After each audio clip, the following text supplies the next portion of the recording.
시사본부. 안녕하십니까. 배종찬의 시사본부 시작합니다. 어제 인요한 국민의힘 혁신위원장과 홍준표 대구시장이 만난 자리에서 홍 시장이 여당을 거칠게 비판했습니다. 듣보잡 발언 단연 화제가 되고 있죠. 신당설로 주목받는 이준석 국민의힘 전 대표는 영남 출마 가능성을 시사했는데요. 정치권 소식들 각설하고 시즌2에서 장성철, 서영주 두 분과 이야기 나눠보겠습니다. 정부가 6개월간 한시적으로 공매도 전면 금지 조치를 시행하면서 지난 3일 동안 정시가 크게 요동쳤습니다. 정부의 조치 배경과 효과 경제본부에서 자세히 들여다보겠습니다. 한입뉴스도 놓치지 마시고요. 11월 9일 목요일 배종찬의 시사본부 지금 출발합니다.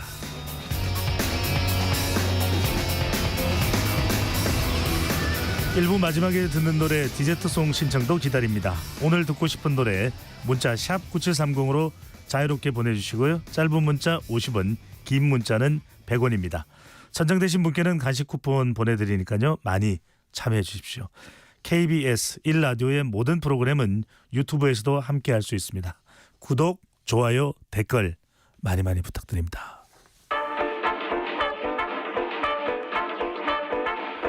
배종찬의 시사본부 한입뉴스.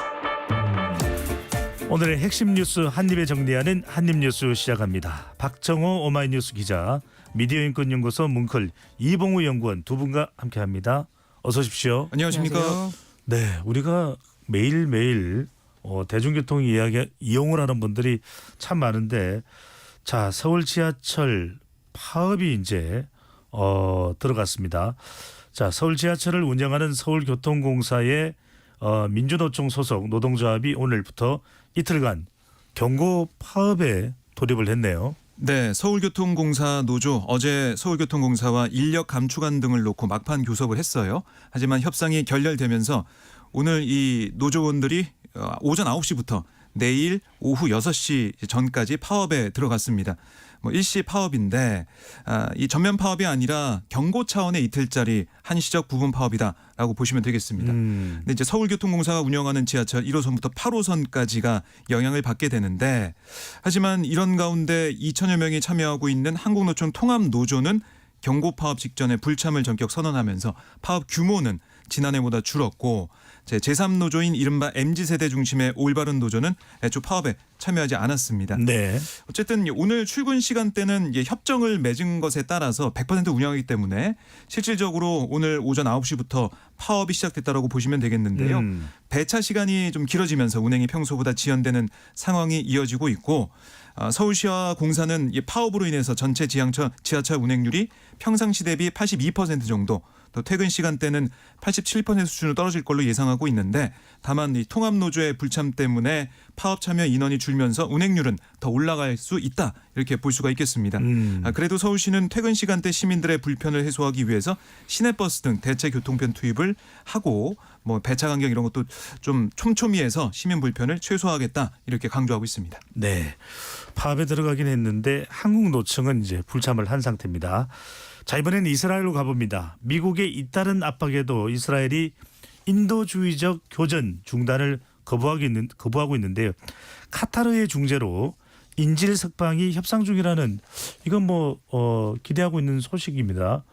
전해지고 있네요. 네, 일단 외신 보도가 나오긴 했는데 이스라엘은 지금 부인하고 있는 상황이긴 한데요. 좀 자세히 전해드리면, 어제 외신 보도들을 종합해 보면 지난 6일 바이든 대통령이 인질 석방을 위하여 3일간 교전을 중단하라고 다시 한번 네타냐후 이스라엘 총리를 압박을 했다고 합니다. 근데 이때도 네타냐후 총리는 재차 거부를 했다 그래요.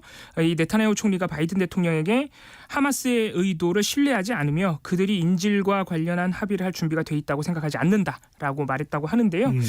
3일간의 교전 중단 기간도 미국이 직접 제시를 했고, 또 현재 이스라엘이 벌이고 있는 하마스 작전에 대한 그 국내외 지지 이런 것들을 고려해 볼 때 교전 중단이 좋지 않겠느냐 이런 제안에 다시 한번 거부 의사를 밝힌 건데 사실 이때 바이든 대통령이 3일간의 이 기간뿐만 아니고 교전 중단 기간뿐만 아니고 하마스가 인질 한 10여 명 정도를 계속해서 석방하겠다는 의사를 보이고 있었기 때문에 그 석방하는 규모와 기간을 함께 사실 제시를 했던 거예요. 바이든 대통령이 이런 내용에 대해서 일단 이스라엘 네타냐후 총리가 거부를 했다고 하는데 어제 외신 보도 다시 한번 나온 걸 보면 카타르가 중재에 나서서 이 안을 다시 한번 이스라엘과 하마스 간의 협상을 중재를 하고 있다. 또 이런 보도가 나오기도 했습니다. 구체적으로 10명에서 15명 사이라는 외신 보도까지 나왔었는데 현재 240여 명의 인질 중에 이스라엘 국민 2명, 미국인 모녀 2명만 석방이 된 상태고요. 하마스는 사실 그동안 계속해서 우리는 석방하려고 그러는데 이스라엘이 계속 공격해서 석방을 할 수 없다면서 이스라엘을 비판해 왔기 때문에 이 협상 중재에 좀 주목이 됐었지만 어제 이스라엘 현지 매체를 보면 네타냐후 총리가 이러한 협상 뉴스에 대해서 근거 없는 소문이라고 일축을 했다 그러고요. 인질 석방이 먼저 이루어지지 않고서는 휴전 논의도 없다라는 기존 입장을 재확인했다고 합니다. 네. 그리고 더 긴장하게 만드는 뉴스도 전해지고 있습니다. 미국과 이스라엘이 시리아 내 이란 연계 군사시설을 연이어 폭격해서 중동 지역 긴장이 더 고조되고 있다면서요. 네, 어제 미군 전투기들이 시리아 동부에 있는 이란 연계 시설을 공습했다라고 미국이 밝혔는데요. 최근 이라크와 시리아에 주둔하는 미군에 가해진 공격에 대응하기 위한 그런 공습이었다. 이렇게 강조하고 있습니다. 그러니까 지난달 17일 이후 이라크와 시리아에 있는 미군 기지가 공격받은 횟수가 41번 정도에 이르고 어제도 이란의 지원을 받는 예멘의 후티 반군이 예멘 영해에서 미군의 무인 공격기를 공격했다. 이렇게 외신이 보도하고 있거든요. 그러다 보니까 미군이 대응하고 있다라고 볼 수가 있겠고 이스라엘도 시리아 수도 다마스쿠스 인근에 있는 헤즈볼라 시설을 공습했다라고 어제 얘기를 했습니다. 또 뭐 시리아 남부에 있는 레이더 기지도 공습했다 이렇게 얘기하고 있는데 이렇게 이스라엘이 하마스를 대상으로 지상 작전을 펼치고 있는 가운데 주변에 있는 헤즈볼라나 뭐 시리아 쪽에 있는 그 시설을 계속 공습하고 있는 거 결국에는 확전 가능성을 좀 차단하기 위한 그런 조치를 볼 수가 있겠어요. 또 미군 입장에서도 공격을 당하고 있기 때문에 반격하고 있다 이렇게 얘기하고 있는데 근데 자칫하면은 확전을 막기 위한 이런 공습이나 공격이 확전을 불러오는 게 아니냐 이런 우려도 있어서 어느 정도 강도로 또 어느 정도 횟수로 조절할 것이냐 이게 참 어려운 문제 같고요. 미국에 대한 공격이 계속 증가하고 있는 이런 모습을 보면 헤즈볼라를 비롯한 미군을 향한 공격을 펼치고 있는 이 아랍계 무장단체들 이슬람 무장단체들 계속해서 미군과 이스라엘의 공습을 멈추지 않아서 결국 또 확전이 되는 게 아니냐 이런 우려까지 나오고 있습니다. 네. 자 이번에는 국내로 들어와 봅니다. 윤석열 대통령이 공석인 대법원장 후보자로 조희대 전 대법관을 지명을 했습니다. 먼저 조희대 대법원장 후보자의 발언부터 듣고 오겠습니다. 중책을 맡기에는 늘 부족한 사람이라고 생각하고 있습니다. 한 차례가 아니라 수천 수만 번 고사하고 싶은 심정입니다. 법관 생활을 하면서 한 번도 저하나 우에 치우치지 않고 항상 중도의 길을 걷고자 노력했습니다. 걱정하지 않으셔도 될 겁니다. 네, 조희대 후보자 중도의 길을 걷고자 노력해왔다라는 얘기를 했는데 뭐 아주 널리 알려져 있는 인물 같지는 않아 보이는데 좀 구체적으로 소개를 해주신다면요. 네, 그래도 이 김명수 대법원장 체제에서도 대법관을 2020년까지 재임을 했고요. 그 전에 양승태 전 대법원장 시절에도 이제 대법관이었습니다. 그래서 계속해서 대법관 임기를 해왔던 인물이고, 그리고 그 대법관 시절에 보수적 판결에 주로 섰던 것으로 잘 알려져 있는 인물이기도 한데요. 그래서 아마 지금 조희대 후보자의 말을 들어보면은 좌나 우 쪽으로 이렇게 치우친 적이 없기 위해서 노력을 했다, 이런 말을 아마 너무 보수적 편향된 판결을 그동안 내려온 것 아니냐, 이런 지적이 있다 보니까 본인도 이런 얘기를 한 것 같은데요. 일단 윤석열 대통령이 예상보다는 빠르게 이 차기 대법원장 후보를 지명한 것이 됐습니다. 지금 이균용 전 후보자가 국회에서 임명동의안이 부결된 지 33일 만에 차기 후보자가 지명이 된 것이고요. 대통령실 어제의 브리핑을 들어보면요, 이 조희대 지명자가 27년 동안 전국 각지 법원에서 판사로 재직했고 또 2014년부터 2020년까지는 대법관으로까지 복직을 했기 때문에 아주 실력 있는 원칙론자다 이렇게 또 평가를 했고요. 법관으로서 국민의 재판받을 권리를 보장하는 데 평생을 헌신했고 대법관으로서도 원칙론자로 정평이 나 있다. 이 사법 신뢰를 회복하는 데 적임자라고 평가를 했는데 한 가지 조금 논란이 있는 것이 이 조희대 후보자가 1957년생입니다. 그래서 현재 대법원장 정년이 70세로 규정이 돼 있어요. 그래서 나이 때문에 임기가 6년인데 그걸 다 채우진 못합니다. 정년이 70세로 돼 있기 때문에 지금 대통령실 설명에 따르면 한 4년 정도만 할 수 있다 그래요. 네. 그래서 이 부분에 대해서 또 이제 기자들이 질문을 하니까 이 후임자를 고르는 데 있어서 국회를 통과하느냐는 부분 그리고 대법원장 공백 사태가 너무 길어지면 안 된다는 부분을 많이 신경을 썼기 때문에 아마 국회에서 야당도 이 조희대 후보자에 대해서는 문제없이 통과시켜주지 않겠느냐 이런 생각을 했다 그래요. 그러니까 아무래도 임기 6년을 다 채우는 문제보다는 빠르게 공백을 만회한과 동시에 특히 야당이 반대하지 않은 인물에 좀 중점적으로 고려를 해서 지명을 했다 이렇게 볼 수 있겠습니다. 그렇군요.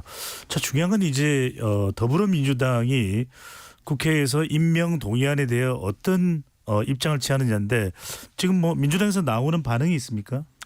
네, 어제 민주당의 윤영덕 원내대변인의 말을 들어보면 조 후보자가 대통령실 설명대로 원칙과 정의, 상식에 기반해 사법부를 이끌 수 있는 인물인지 국민의 눈높이에서 철저히 검증하겠다 이렇게 얘기를 했는데 어떻게 보면은 당장 뭐 반대하는 기류 이런 건 읽혀지지 않아요. 오늘 홍익표 민주당 원내대표도 당 회의에서 어떻게 얘기했냐면 사법부의 독립성을 지킬 수 있는지 또 국민 눈높이에 맞는 도덕성을 갖췄는지 그리고 사법부 수장으로서 역할을 다할 수 있는 역량이 충분한지 세 가지 원칙에 따라서 살펴보겠다 이렇게 얘기를 했는데 사실 민주당 의원들 얘기를 들어봐도 뭐 명확한 결격 사유가 있으면은 당연히 반대하는 거지만 인사청문회 또 검증 과정을 거쳐서 그런 게 없으면은 뭐 당연히 인준하는 거 아니냐 이렇게 얘기를 하더라고요. 사실 이균영 후보자 같은 경우는 비상장 주식 신고 논란이나 뭐 성범죄 감형 판결 이런 게 논란이 되면서 여론이 좀 안 좋아졌던 부분이 있거든요. 이 조 후보자도 지금 인사청문회 전국에서 어떤 그동안 우리가 잘 몰랐던 어떤 결격 사유가 드러난다면 야당도 더 세게 인사청문회를 할 것 같은데 현재로서는 글쎄요. 대통령실도 아마 이번엔 통과시켜야 된다는 생각을 가지고 좀 조심스럽게 인선을 한 것 같고 또 법조계 얘기를 들어봐도 그동안 뭐 선비형 법관이다 뭐 이런 얘기가 나올 정도로 좀 평이 좋은 걸로 봐서는 민주당이 당장 뭐 부결시킨다 아니면 이번엔 안 된다 이렇게 막아설 것 같다는 느낌은 안 들더라고요. 그리고 이균영 후보자 민주당도 또 연이어 그렇죠. 대법원장이 공석인데 임명동의안 거부는 또 부담이 될 수도 있겠네요. 그렇죠. 그러니까 거부할 수 있는 명분이 확실하다면 거부를 하겠지만 그게 현재까지는 보이지 않기 때문에 제가 봤을 때도 연이어 이거 임명동의안은 부결시키는 쪽으로는 가지 않을 것 같다 이런 생각이 들었습니다. 네. 자, 정치권 뉴스 쪽으로 가보겠습니다. 인요한 국민의힘 혁신위원장이 어제 대구에서 홍준표 대구시장을 만났습니다. 과연 어떤 발언이 오고 갔는지 먼저 홍준표 대구시장의 발언 듣고 오겠습니다. 독보잡들이 나서서 중진도 군기를 잡았다. 초선도 설치고 대통령하고 거리가 좀 가까웠다고 그 사람들이 설치는 바람에 당이 지금 위계 질서가 다 깨지고 대통령의 호가호위하고 이용해 먹고 아마 지금 최근에 대통령이 그건 많이 깨달았을 겁니다. 혁신위에서 정리를 좀 해줬으면 합니다. 네, 상당히 좀 강도 높은 발언입니다. 듣보잡, 듣지도 보지도 못한 뭐 사람들 이런 의미가 낮추어서 또 비판적으로 이제 이야기하는 것인데 어떤 의미가 담겨 있다고 봐야 될까요? 일단 인요한 혁신위원장이 어제 대구를 방문한 게 이 3호 혁신안을 이제 여성과 청년 그동안 보수 정당의 약점으로 꼽혔던 부분에 대한 혁신안을 만들기 위해서 이 청년들과 대화도 하고 그리고 이제 홍준표 대구시장을 만나서 이 혁신에 대한 방향을 좀 논의하고 어떻게 보면 협조를 구하기 위해서 인요한 위원장이 지금 가장 사실 혁신위에서 과제로 첫 번째 과제로 꼽히는 게 이 당내 통합 아니겠습니까? 이 홍준표 시장이나 이준석 전 대표 등 워낙 당에 이제 비판적인 입장을 강하게 내는 분들이 있으니까 그거에 대해서 조금 어떻게 보면은 대화를 잘 풀어보기 위해서 방문을 했는데 방금 들으신 대로 이 홍준표 시장이 사실 듣보잡이라는 표현을 굉장히 좀 비하하는 표현입니다. 그렇기 때문에 그동안 아무리 비판적 입장을 내왔어도 굉장히 이번에 수위를 훨씬 더 높였다. 그리고 방금 들으신 대로 대통령 주변에서 호가호위하는 인물들이 대통령 눈을 흐리고 당을 망치고 있다. 당을 장악해서 뭐 날뛰고 있다. 이런 식으로 표현을 했기 때문에 다시 한번 대통령 측근들과 이 당내 윤핵관이라고 꼽히는 인물들에 대해서 강하게 비판을 했고요. 사실 혁신위에 대해서도 어제 홍 시장은 조금 불신을 표했어요. 저들이 지금 홍 시장이 듣보잡이라고 표현한 사람들, 저들이 저렇게 날뛰고 있는 상황에서는 혁신위가 해봐야 뭐 얼만큼 할 수 있겠느냐라면서 불신을 표하면서도 이런 상황을 혁신위가 좀 정리를 해줘야 된다 그러면서 또 혁신위에 대해서 아무튼 혁신위원장이 찾아왔으니까 네. 어떻게 보면 격식을 차리는 발언을 하기도 했는데 그리고 지금 이준석 대표에 대해서 전 대표에 대해서도 또 홍 시장이 위원장께서 인 위원장이 이렇게 노력을 하셔도 절대 돌아오지 않는다. 저들이 이렇게까지 모욕을 줬는데 이준석 전 대표가 돌아올 이유가 없다라고 얘기를 했거든요. 그래서 인유한 위원장이 좀 이 화합하는 모습을 보여주기 위해서 찾았던 이 홍 시장 방문은 일단은 좀 다른 방면으로 지금 화제가 된 상태입니다. 네.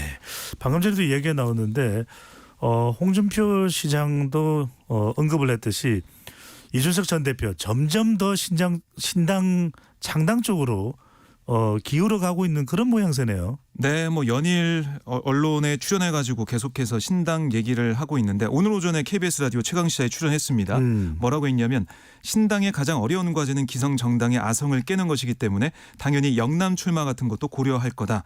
보수계열 신당으로서 대구도 아니고 뭐 광주를 돌파할 수도 있다. 이렇게 자신감을 좀 보이기도 했는데 12월 말이 넘으면 다른 행동을 할 수밖에 없다라고도 얘기를 했어요. 그러니까 언급하신 것처럼 계속 신당 얘기, 신당 쪽으로 가는 그런 여러 가지 조건들을 얘기하면서 그쪽 방향으로 가고 있다라고 볼 수가 있겠고요.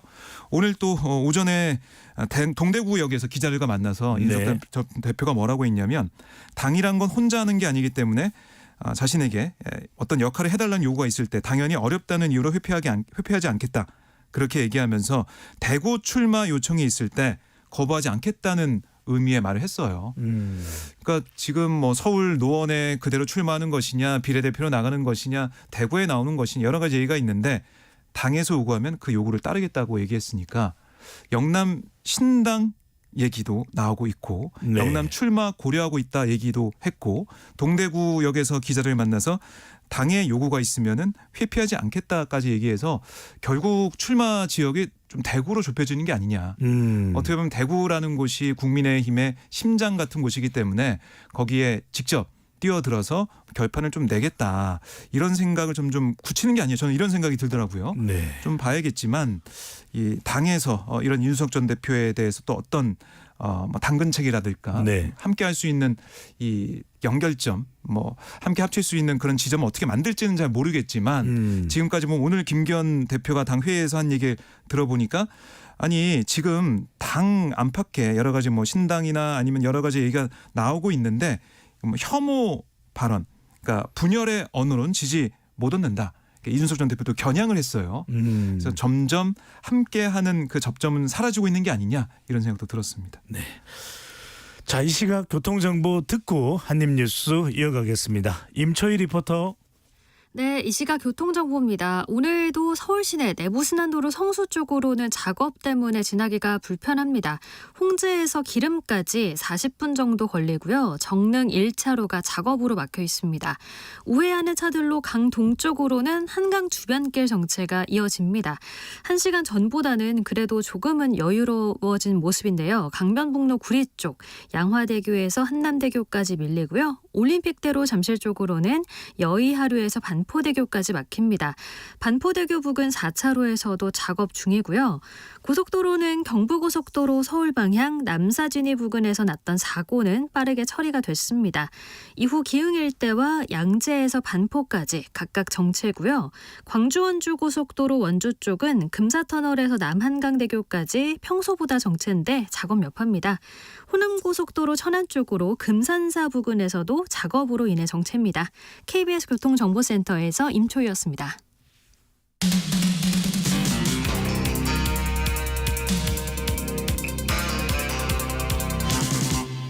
배종찬의 시사본부. 이봉우 연구원 박정우 기자와 함께 한입뉴스 이어가겠습니다. 이번에는 많은 관심을 모으고 있는 이슈죠. 바로 김포시 이야기입니다. 김포시 서울 편입을 비판했던 유정복 인천시장이 이재명 민주당 대표와 만났는데요. 메가 서울 관련해서 두 사람 다 발언을 했습니다. 이재명 대표 그리고 유정복 인천시장의 발언 듣고 오겠습니다. 수도권 서부 지역의 제일 심각한 문제는 전체적으로 보면 교통 문제라고 생각됩니다. 반드시 필요한 철도망 구축이나 메가시티 문제라든가 이런 부분에 대해서 뭐 반대를 하거나 이걸 부정하는 일이 아니고 지금 이런 문제를 처리하기 위해서는 그 공론화 과정 또 국민적 공감대 이런 걸 형성해서 치밀하게 두 사람의 의견이 비슷한 것 같기도 하고 유정복 인천시장은 반대라기보다는 뭐 국민적 공감대 쪽을 또 강조하는 이야기 같기도 하고 어떤 내용이라고 봐야 될까요? 네, 어제 인천시와 민주당 인천시당의 당정협의회가 있었거든요. 근데 이 자리에 현재 계양구 의원이 이재명 대표 그리고 유정복 인천시장이 모두 참석을 하면서 주목이 됐습니다.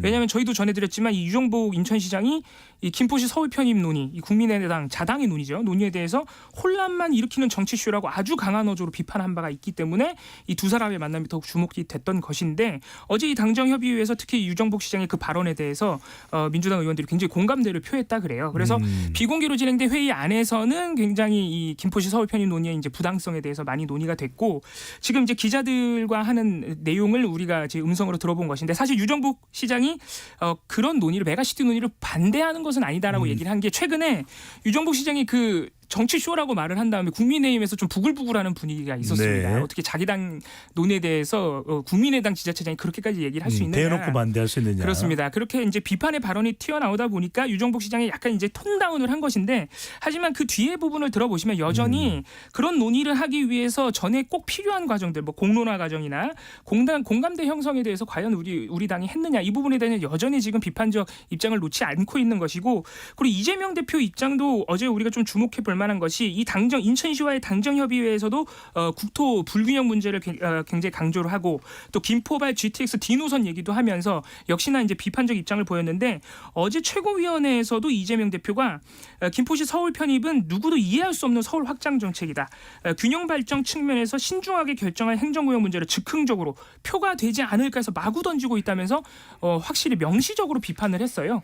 그동안 민주당 내부에서도 지도부가 조금 더 명확하게 반대 입장을 내줘야 된다는 지적들이 좀 있었는데 이재명 대표가 어제 유정복 시장과의 만남도 그렇고 명시적인 좀 비판 입장을 더 확실하게 보여줬다 이런 평가도 가능하겠습니다. 네, 앞으로 이 뭐 서울 편입 관련된 이야기는 계속 될 테니까요. 또 지켜보도록 하겠습니다.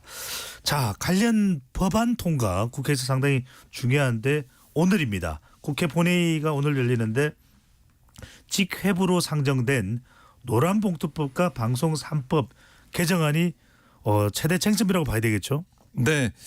이게 김진표 국회의장이 여야 합의를 계속 요구해오던 그런 법안들이었습니다. 근데 지나치게 지연이 되니까 이 부의된 법안은 상정해야 한다. 이런 국회법 원칙에 따라서 상정한 걸로 보이거든요.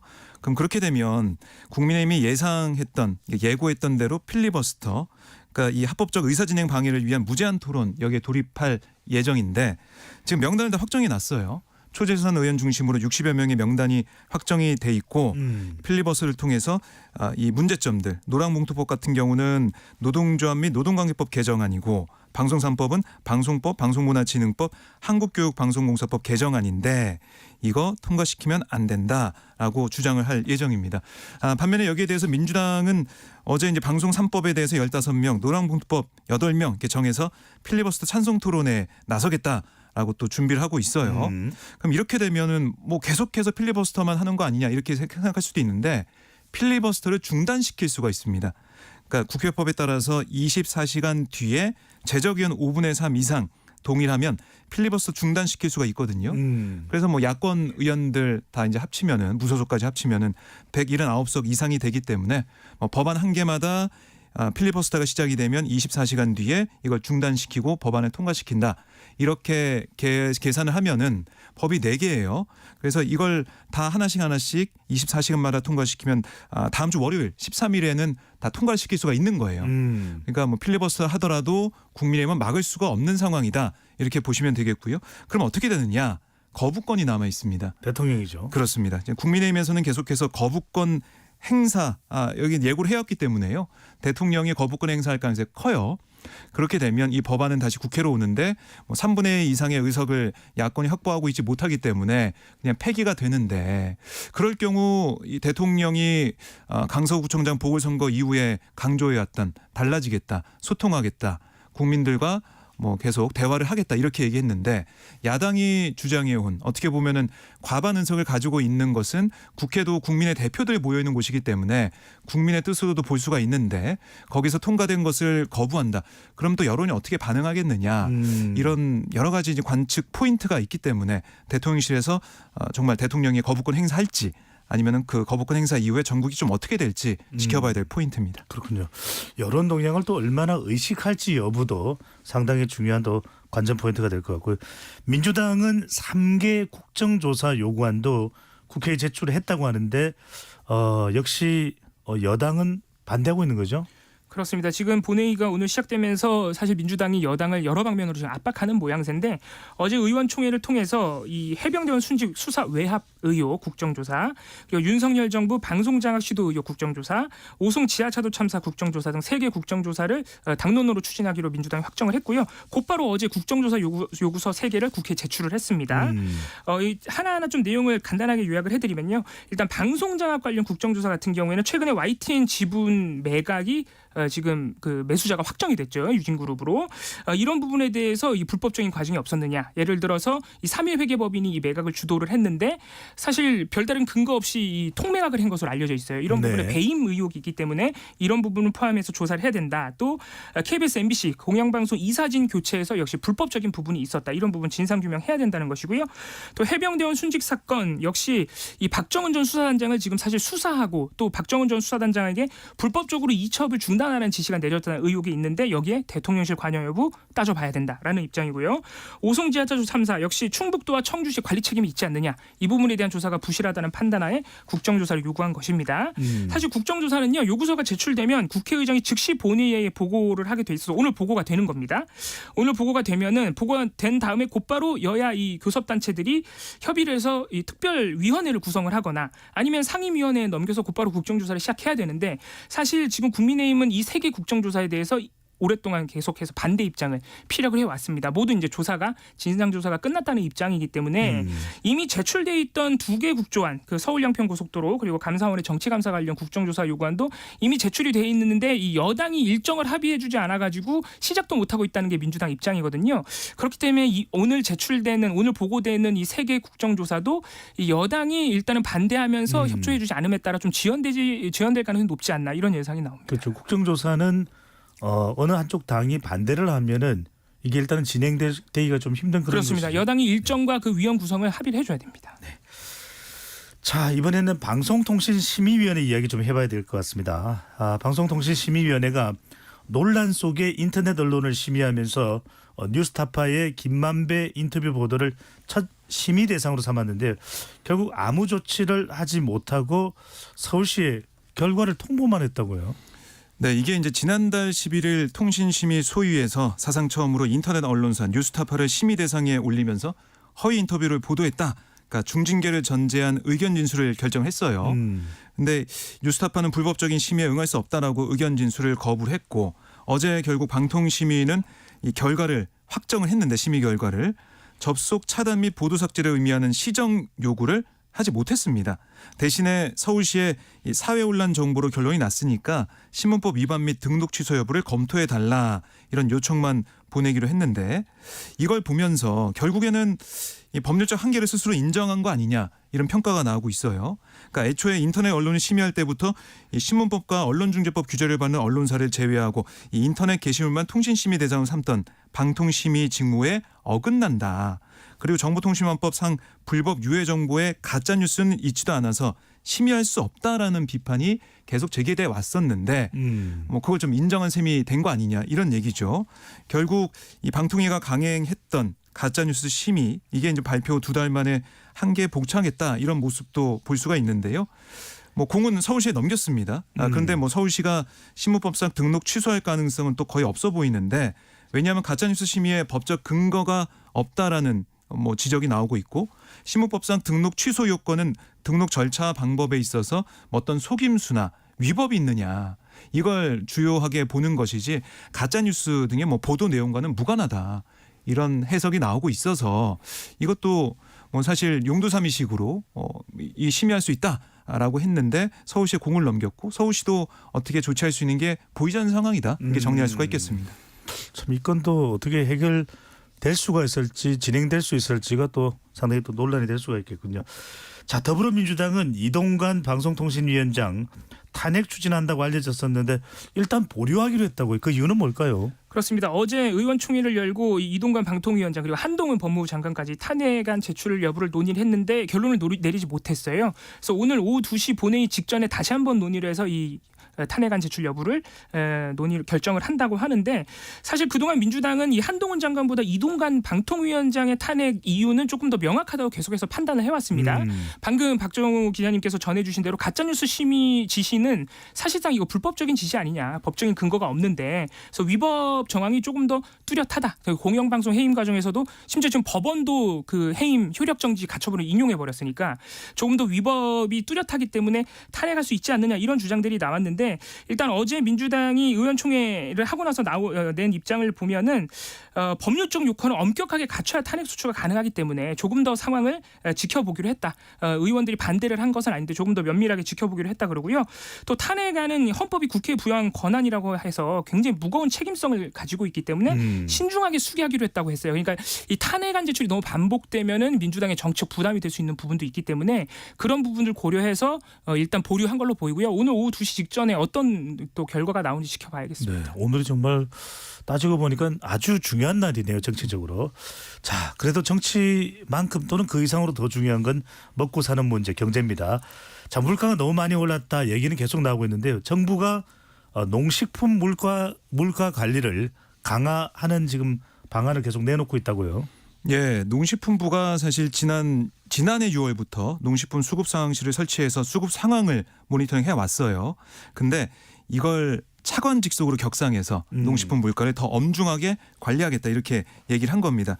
총괄반, 원예 농산물반, 축산물반, 식량 국제곡물반, 식품 외식반 5개 반으로 만들어서 각 반은 28개 주요 농식품 품목의 전담자를 지정해서 물가를 관리하도록 하겠다 이렇게 얘기하고 있는데 이게 사실 우리가 예전에 봤던 배추과장, 무과장 이런 식으로 해서 집중적으로 관리를 해서 최대한 물가를 좀 안정시켜 보겠다는 정부의 의지가 좀 들어가 있는 그런 조치다라고 볼 수가 있겠습니다. 하여튼 의지만큼 또 물가도 잘 잡혔으면 하는 또 마음 간절합니다.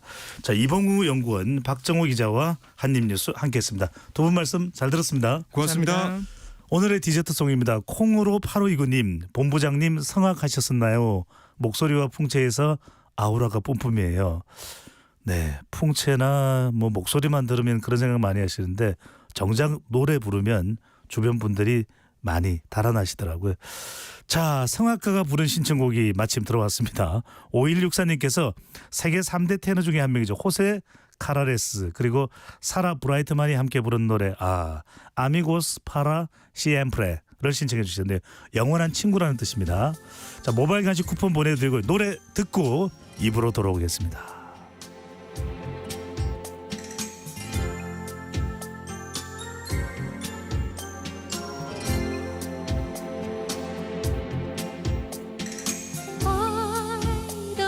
Say a word to you. You seem to know whatever mood I'm going through. Feel as though I've known you forever. You can look into my eyes and see the way I feel and how the world is treating me. Maybe I have known you forever. Amigos para siempre means you'll always be my friend. Amigos para siempre means a love and land. Friends for life, not just a summer or a spring. Amigos para siempre. I feel you near me even when we are apart. Just knowing you are in this world can warm my heart. Friends for life, not just a summer or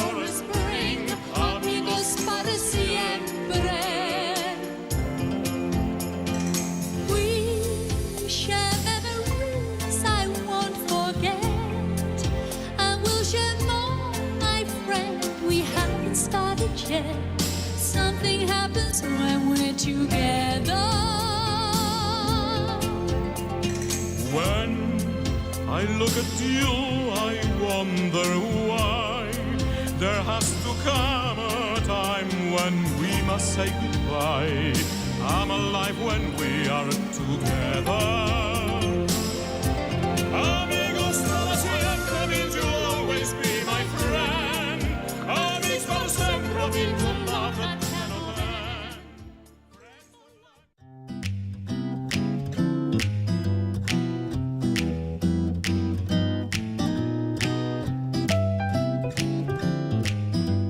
안녕하세요. 바른말 고운말입니다. 늘 있어서 이상할 것이 없다고 할 때 다반사라는 말을 자주 씁니다. 자주 있는 일이란 뜻이니까 마늘 다자를 쓰지 않을까 생각할 수 있지만 다반사에서 다자는 우리가 마시는 차와 관련된 겁니다. 이 말은 일상다반사나 항다반사와 같은 뜻을 가진 표현입니다. 다시 말씀드리면 차 마시고 밥 먹듯이 하는 일이란 뜻으로 보통 있는 그저 예사스러운 일을 이르는 말로 항상 있어서 이상하거나 신통할 것이 없는 일을 가리킵니다. 차라는 한자는 다로 발음할 때가 있지요. 다로 발음하는 경우는 옛날부터 사용해온 말들이 많습니다. 예를 들어 차와 과자라는 뜻으로 다과라는 표현을 자주 쓰고 있죠. 그리고 차로 읽히는 것은 녹차, 우롱차, 홍차와 같이 차 그 자체나 재료를 가리키는 경우와 찬물이나 찻잎처럼 토박이 말과 붙여서 새 단어를 만드는 경우가 그렇습니다. 이 한자가 차로 익힐 때는 고유어로 인식하고 다로 익힐 때만 한자로 인식해왔기 때문에 찻잔이나 찻종 등의 경우는 고유어와 한자어가 결합한 것으로 인식한 것으로 보입니다. 사전에서 찻잔과 찻종을 찾아보면 차 부분에는 한자가 없고요. 뒤에 있는 잔과 종에만 한자가 있는 것을 볼 수 있습니다.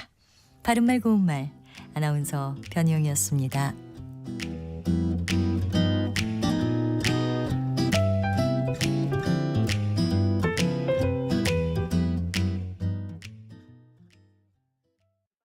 단 1-20%의 가능성도 저는 있다고 보기 때문에 이거는 국민들도 다 알 수밖에 없는 문제이기 때문에 논리와 논리가 부딪히고 삶에서 좀 기댈 곳, 기댈 사람 이런 것들이 좀 필요한 것 같아요. 뭔가 우리가 좀 치유가 돼야 될 것 같아요. 예. 느슨해져야 될 것 같아요. 이성과 감정이 만나는 곳 KBS 열린 토론 평일 저녁 7시 20분 정준이와 함께합니다.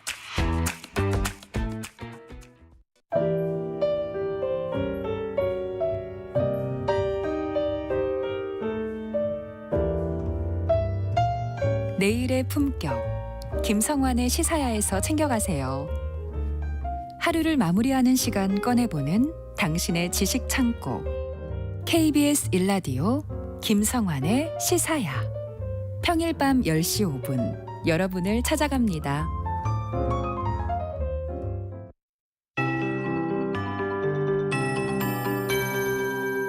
KBS 58분 날씨. 현재 강풍이 불고 있는 백령도에는 비가 조금 내리고 있습니다. 해안과 대관령 등 산지 쪽도 바람이 강한데요. 서해안을 시작으로 해안과 산지 위주로 바람이 매우 강하게 불겠습니다. 순간풍속 초속 15에서 20m 안팎까지 나오겠습니다. 시설물 관리에 유의하셔야겠습니다. 오늘 중부지방으로는 오후 한때 비가 내릴 걸로 보이고요. 양은 5mm 안팎이 되겠습니다. 밤에는 모두 그치겠고 남부와 제주의 경우는 내일 오전까지 오늘 늦은 오후에 시작될 걸로 보입니다. 남해상을 지나는 기압골의 영향을 받기 때문인데요. 제주에는 최대 50mm 안팎의 비가 쏟아질 걸로 보여지고 남부지방은 대략 5에서 30mm 정도 오겠습니다. 비가 그친 뒤 다시 추워지겠습니다. 오늘 아침 5.9도로 평년 수준으로 출발한 서울지방 현재 15.7도 가리키고 있고요. 한낮의 기온은 서울 17도, 대전 20도, 전주 21도 등 전국적으로 15도에서 22도 분포를 보이겠습니다. 찬 공기가 유입되면서 내일은 서울의 아침 기온 1도에 머물겠습니다. 영하이도에서 영상 13도의 분포고요. 낮 기온은 서울 8도 등 전국적으로 16도에서 15도 분포를 예상하고 있습니다. 내일부터는 동해안의 너울성 파도도 높고 대부분 해상의 파도 또한 높게 일겠습니다. 지금 서울의 기온은 16.6도입니다. 강혜종입니다.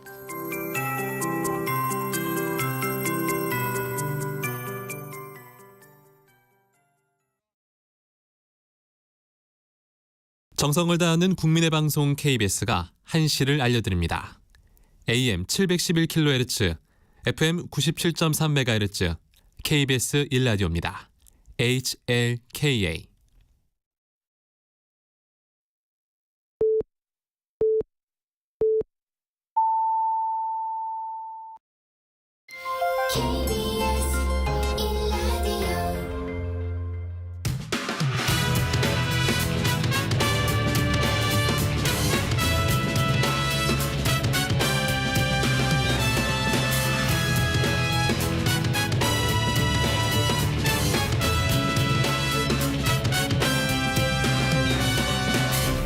KBS 1라디오 배종찬의 시사본부.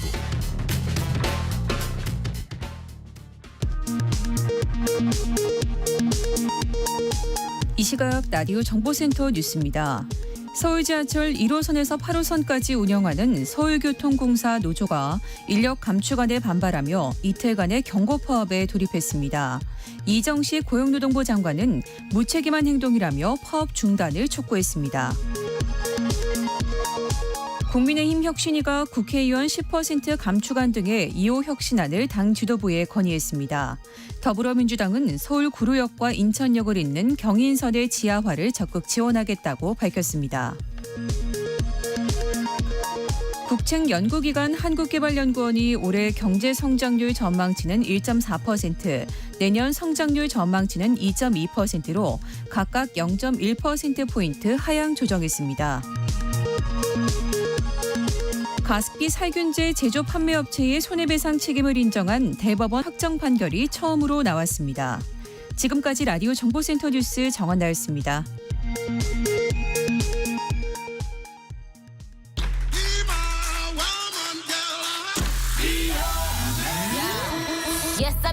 인터넷에서 화제가 된 뉴스를 다뤄보는 스트릿 뉴스파이터 시간입니다. 박지원 뉴스캐스터와 함께합니다. 어서 오십시오. 안녕하세요.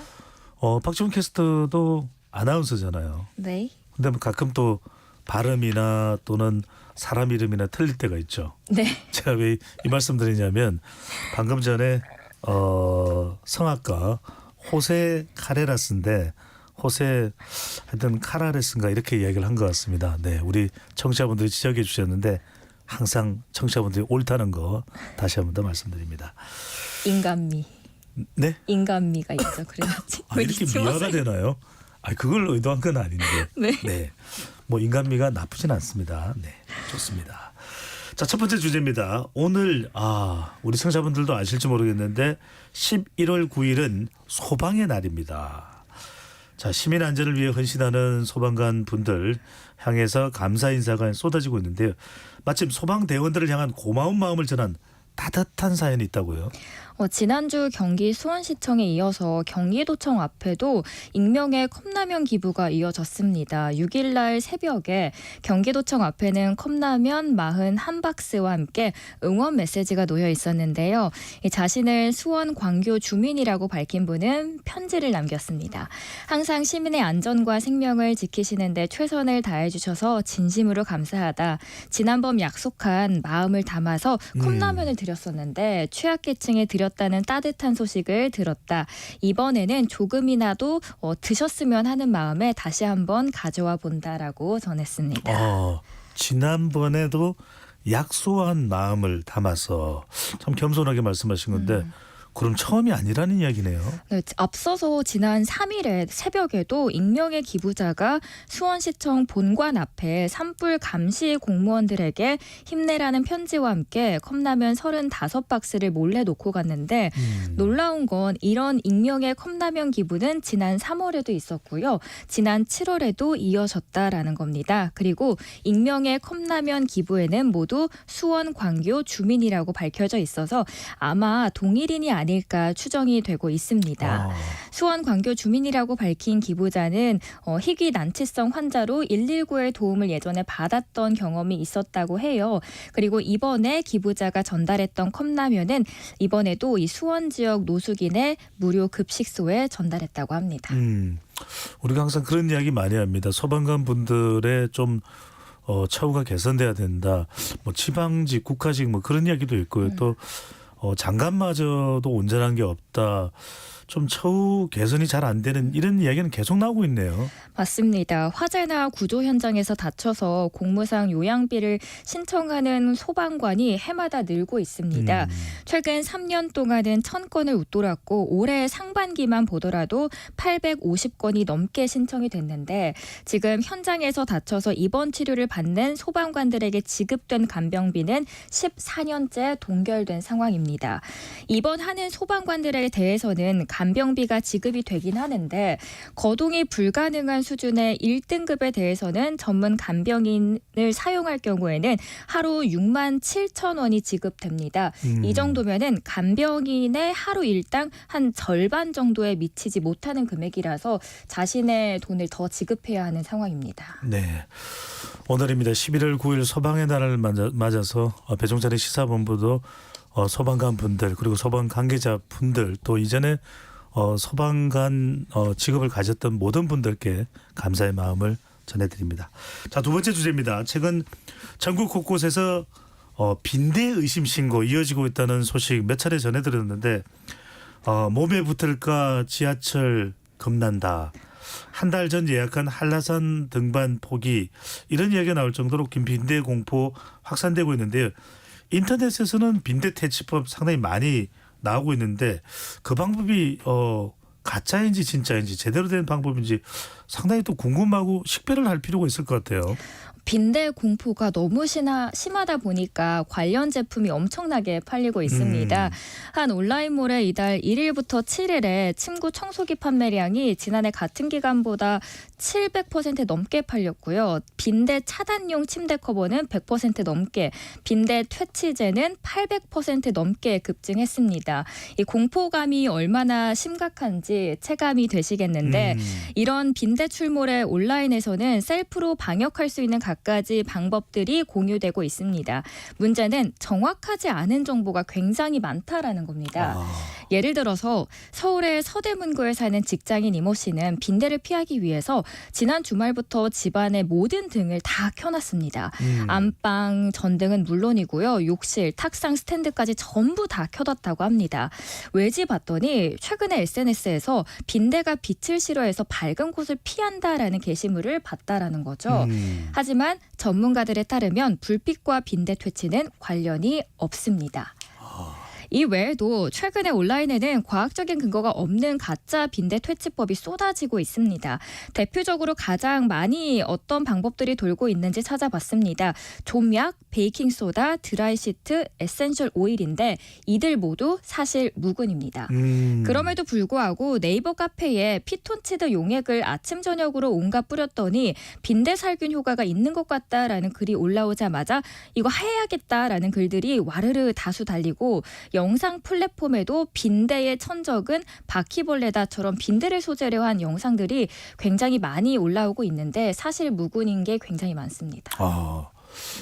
아니 이러다 보니까 뭐 동영상을 참고했거나 인터넷상에서 나오는 빈대 퇴치법을 따라했다가는 오히려 해가 된다는 이야기가 나올 것 같아요. 네, 맞습니다. 규주토 가루를 뿌리라는 조언이 대표적입니다.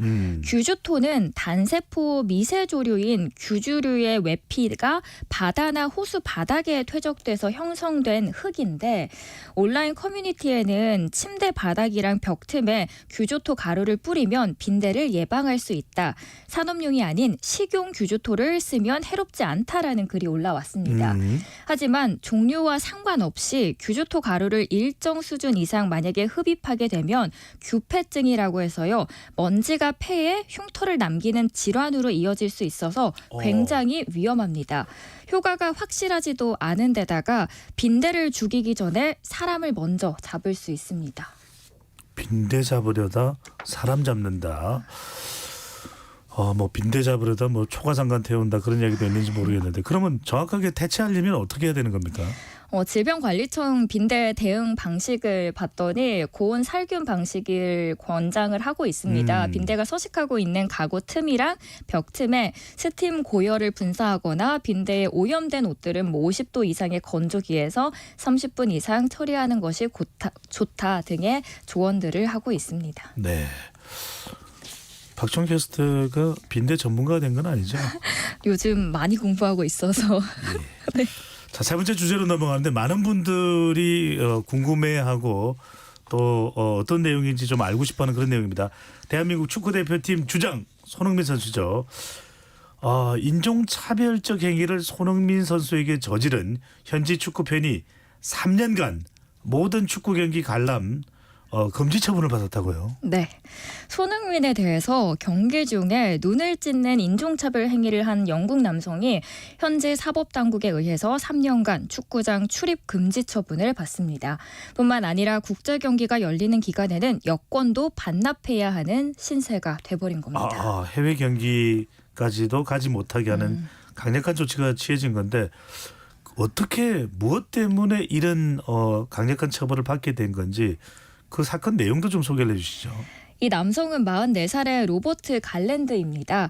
5월에 토트넘 호스퍼 스타디움에서 열린 경기장에서 손흥민이 교체를 위해서 그라운드에 나갔는데 그런데 이때 관중석에서 손가락으로 양쪽 눈을 찢는 동작을 보인 겁니다. 양쪽 눈을 찢는 동작, 동양인을 비하하는 인종차별 의미가 담긴 행동으로도 쓰이죠. 그래서 이 장면이 온라인상에서 빠르게 공유되면서 인종차별이다 논란이 굉장히 커진 거죠. 당시 토트넘은 공식 성명을 내고 모든 종류의 차별은 혐오스럽고 우리 클럽에 설 자리가 없다라고 하면서 강경 대응 입장을 밝혔습니다. 결국에 8월 법원은 갈랜드에게 벌금 222만 원을 선고하고요.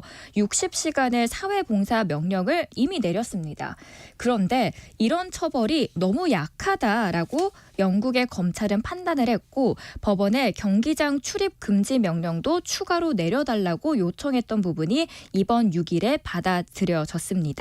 결국 출입 금지 처분은 영국에만 국한되지 않고 3년 동안 영국 대표팀이 뛰는 국제 경기가 열리는 기간에 여권을 반납해야 되는 거죠. 그렇죠. 프리미어 리그도 이런 인종차별은 상당히 단호합니다. 실제 이제 프리미어 경기를 보시게 되면 No room for racism, 인종차별에 대한 어떤 여지도 주지 않는다 이런 얘기가 있는데 현지 반응은 어떻습니까? 이런 조치에 대해서요. 잉글랜드 프리미어리그는 출입 금지 처분을 굉장히 환영한다라고 밝혔고요. 인종차별 행위를 할 경우에는 결과에 뒤따르는 분명한 메시지를 우리는 전달했다라고 전했습니다. 인종차별에 대한 처벌은 이번이 처음은 아닙니다. 2022년 8월에도요. 첼시와 토트넘의 경기에서도 한 남성이 손흥민을 향해서 눈을 찢는 행위를 하다가 벌금 113만 원과 3년간 축구장 접근 금지 명령을 받았고요. 2019년에도 인종차별적인 행동을 한 혐의로 인해서 축구팬 한 명을 체포했고 2021년 4월에도 경기가 끝난 뒤에 손흥민 개인 인스타그램에 인종차별 댓글이 달려서 경찰이 축구팬 12명의 신원을 확인해서 일부를 체포하기도 했습니다. 네, 손흥민 선수가 별 어려움 없이 프리미어리그에서 잘 안착한 것으로 생각할 텐데 참 이런 어려움들이 많네요. 그래도 손흥민 선수 단단하게 영국의 또 세계 축구의 레전드로 잘 또 본인의 위치를 이어가면 좋겠습니다. 자, 오늘 말씀 여기까지 듣겠습니다. 박지원 뉴스캐스터와 함께했습니다. 잘 들었습니다. 좋은 하루 되세요.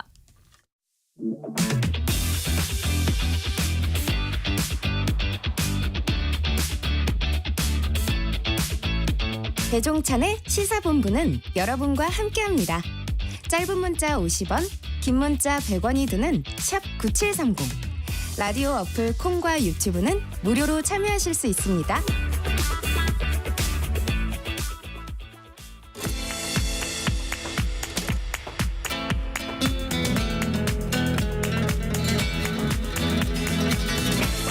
정치권의 허심탄회한 속내를 들어보는 시간, 각설하고 시즌2. 장성철 공론센터 소장, 서용주 더불어민주당 상근 부대변인 두 분과 함께합니다. 어서 오십시오. 네, 안녕하십니까. 네, 장 소장님 요즘에 좀 마음이 좀 많이 복잡하신가요? 추워서 그래요. 뭐 다른 거는 없습니다. 네. 마음이 춥고 몸도 춥고. 정치적으로 뭐 좀 힘드시지 않나는 괜찮아요. 괜찮습니까? 네. 서정욱 변호사가 저를 도와줄 겁니다. 변호인이 선임이 되셨군요. 할까 생각 중이에요. 알겠습니다. 네. 죄송합니다. 네. 자, 바로 이제 본론으로 들어가겠습니다. 자, 요즘에 이제 인요한 혁신위원장 또 이준석 전 대표 참 이슈의 또 중심에 서 있다 이렇게 볼 수 있는데 인요한 혁신위원장 이야기부터 하겠습니다. 어제 홍준표 대구시장을 만났는데 듣보잡이라는 단어를 여러 번 쓰면서 강한 말을 쏟아냈습니다. 이거 어떻게 해석을 해야 될까요? 그냥 그동안 쌓여있던 화풀이 하신 것 같아요. 공개적으로. 그러니까 듣보잡이라는 것을 누굴 지칭했느냐. 뭐 본인이 중진으로서 당에서 당원권 제명당했잖아요. 그러니까 그것에 대해서 상당히 좀 억하심정이 있었는데 공개적인 발언을 통해서 그분들에 대한 공격을 한 것이 아니냐라는 생각이 들어서 인요한 위원장이 좀 이용당한 것 같아요. 네, 혁신에 대해서 이제 얘기하러 갔는데 이제 홍준표 시장은 야 기회는 이때다. 나를 쫓아낸 그런 사람들 공격하는 기회로 삼았다. 그래서 당한 것 같아요. 그런데 또 한편으로는 홍준표 시장이 대통령은 잘못이 없다. 이용당했다. 방금 전에 이제 인요한 혁신위원장이 홍준표 시장을 면담한 것은 좀 이용당한 면이 있는 거 아니냐는 장성철 소장의 분석이었는데 대통령 잘못이 없고 그 주변 사람들이 대통령을 이용하는 것 같다. 이 말에 대해서는 어떻게 보시는지. 일단 이 홍준표 시장 노련한 거예요. 이준석 전 대표는 바로 대통령이 직격하잖아요. 네. 근데 홍준표 시장은 이 살아있는 권력에 대해서 일단 여지를 두는 것이죠. 그리고 전날 대구에서 행사도 같이 하셨고 뭐 그런 여운이 좀 남아서 그럴지 모르지만 일단은 윤석열 대통령에서 윤석열이라는 인물에 대해서는 비호감일 수 있지만 대통령이잖아요. 대통령에 대해서 굳이 적을 만들 필요 있겠습니까? 앞으로 정치를 해야 되시는데. 그래서 저는 일단은 여지를 두놓고 거기보다 더 미운 게 이제 김기현 대표죠. 본인 상임 고문 잘라내고 그다음에 당원권 정지시키고 했던 것들이 저는 김기현 대표라고 생각을 하고 있다고 봐요. 그런 의미에서 뭐 윤핵관들, 친윤 그룹들, 대통령 백 믿고 본인한테 막 거친 소리를 뭐 쏟아내는 초선들, 뭐 원외 뭐 지도부들 정말 참을 수 없는 치욕이죠. 말씀한 대로 울고 싶은데 인현영 신위원장이 뺨 때려주는 그런 격이 된 거예요. 그래서 이제 좀 듣보잡이라는 거친 언어를 쏟아내신 거는 같은데 모르겠습니다. 그게 보통 일반 사람이라면 야 이거 마이너스일 텐데 홍준표 시장이라서 이해가 돼요. 그동안 늘 거친 언어를 사용해 왔고요. 근데 하나 이해가 되는 거는 과지욕이라는 말이 정치인에게는 굉장히 모욕적인 말이거든요. 과하지욕. 예, 네. 그렇죠. 근데 가랑이 사이로 지금 기어가는 심정으로 지금 참고 있는데 또 뭐 사면이네 어쩌네 뭐 다시 와서 도와달라 하는 것은 가랑이 사이로 기고 있는 홍준표 시장에게 더 납작 엎드려서 낮은 포복해라 이런 입장이기 때문에 여기까지가 내가 도와줄 수 있는 것이다. 만나주는 것까지가 여기까지다라는 것을 딱 잘라서 말한 게 듣보잡이다. 그렇지만 서영주 부대변인이 보기에는 홍 시장이 대통령까지 건드리지는 않았다. 그거는 이제 전략적으로 향후의 정치를 할 때 대통령은 아직도 임기가 3년이나 남았잖아요. 그런 의미에서는 둬야죠. 네. 자, 인요한 위원장 이야기를 좀 더 해볼까요? 장 소장님, 부산 콘서트장에 이준석 전 대표를 만나러 가기도 하고 유승민 전 의원 또 김종인 비대위원장도 만났고 또 홍준표 시장까지 만났습니다. 이렇게 만나는 광폭 행보 상당히 효과적 이렇게 평가를 받을 수 있을까요? 만나서 감정적인 접근을 하는 것이 과연 혁신에 어떠한 도움이 될까라는 생각이 들어요. 본인 생색내기 하는 것이 아니냐라는 그런 생각도 들어서 이분이 혁신할 생각은 없는 것 같다라는 저는 그러한 판단까지 내리고 있습니다.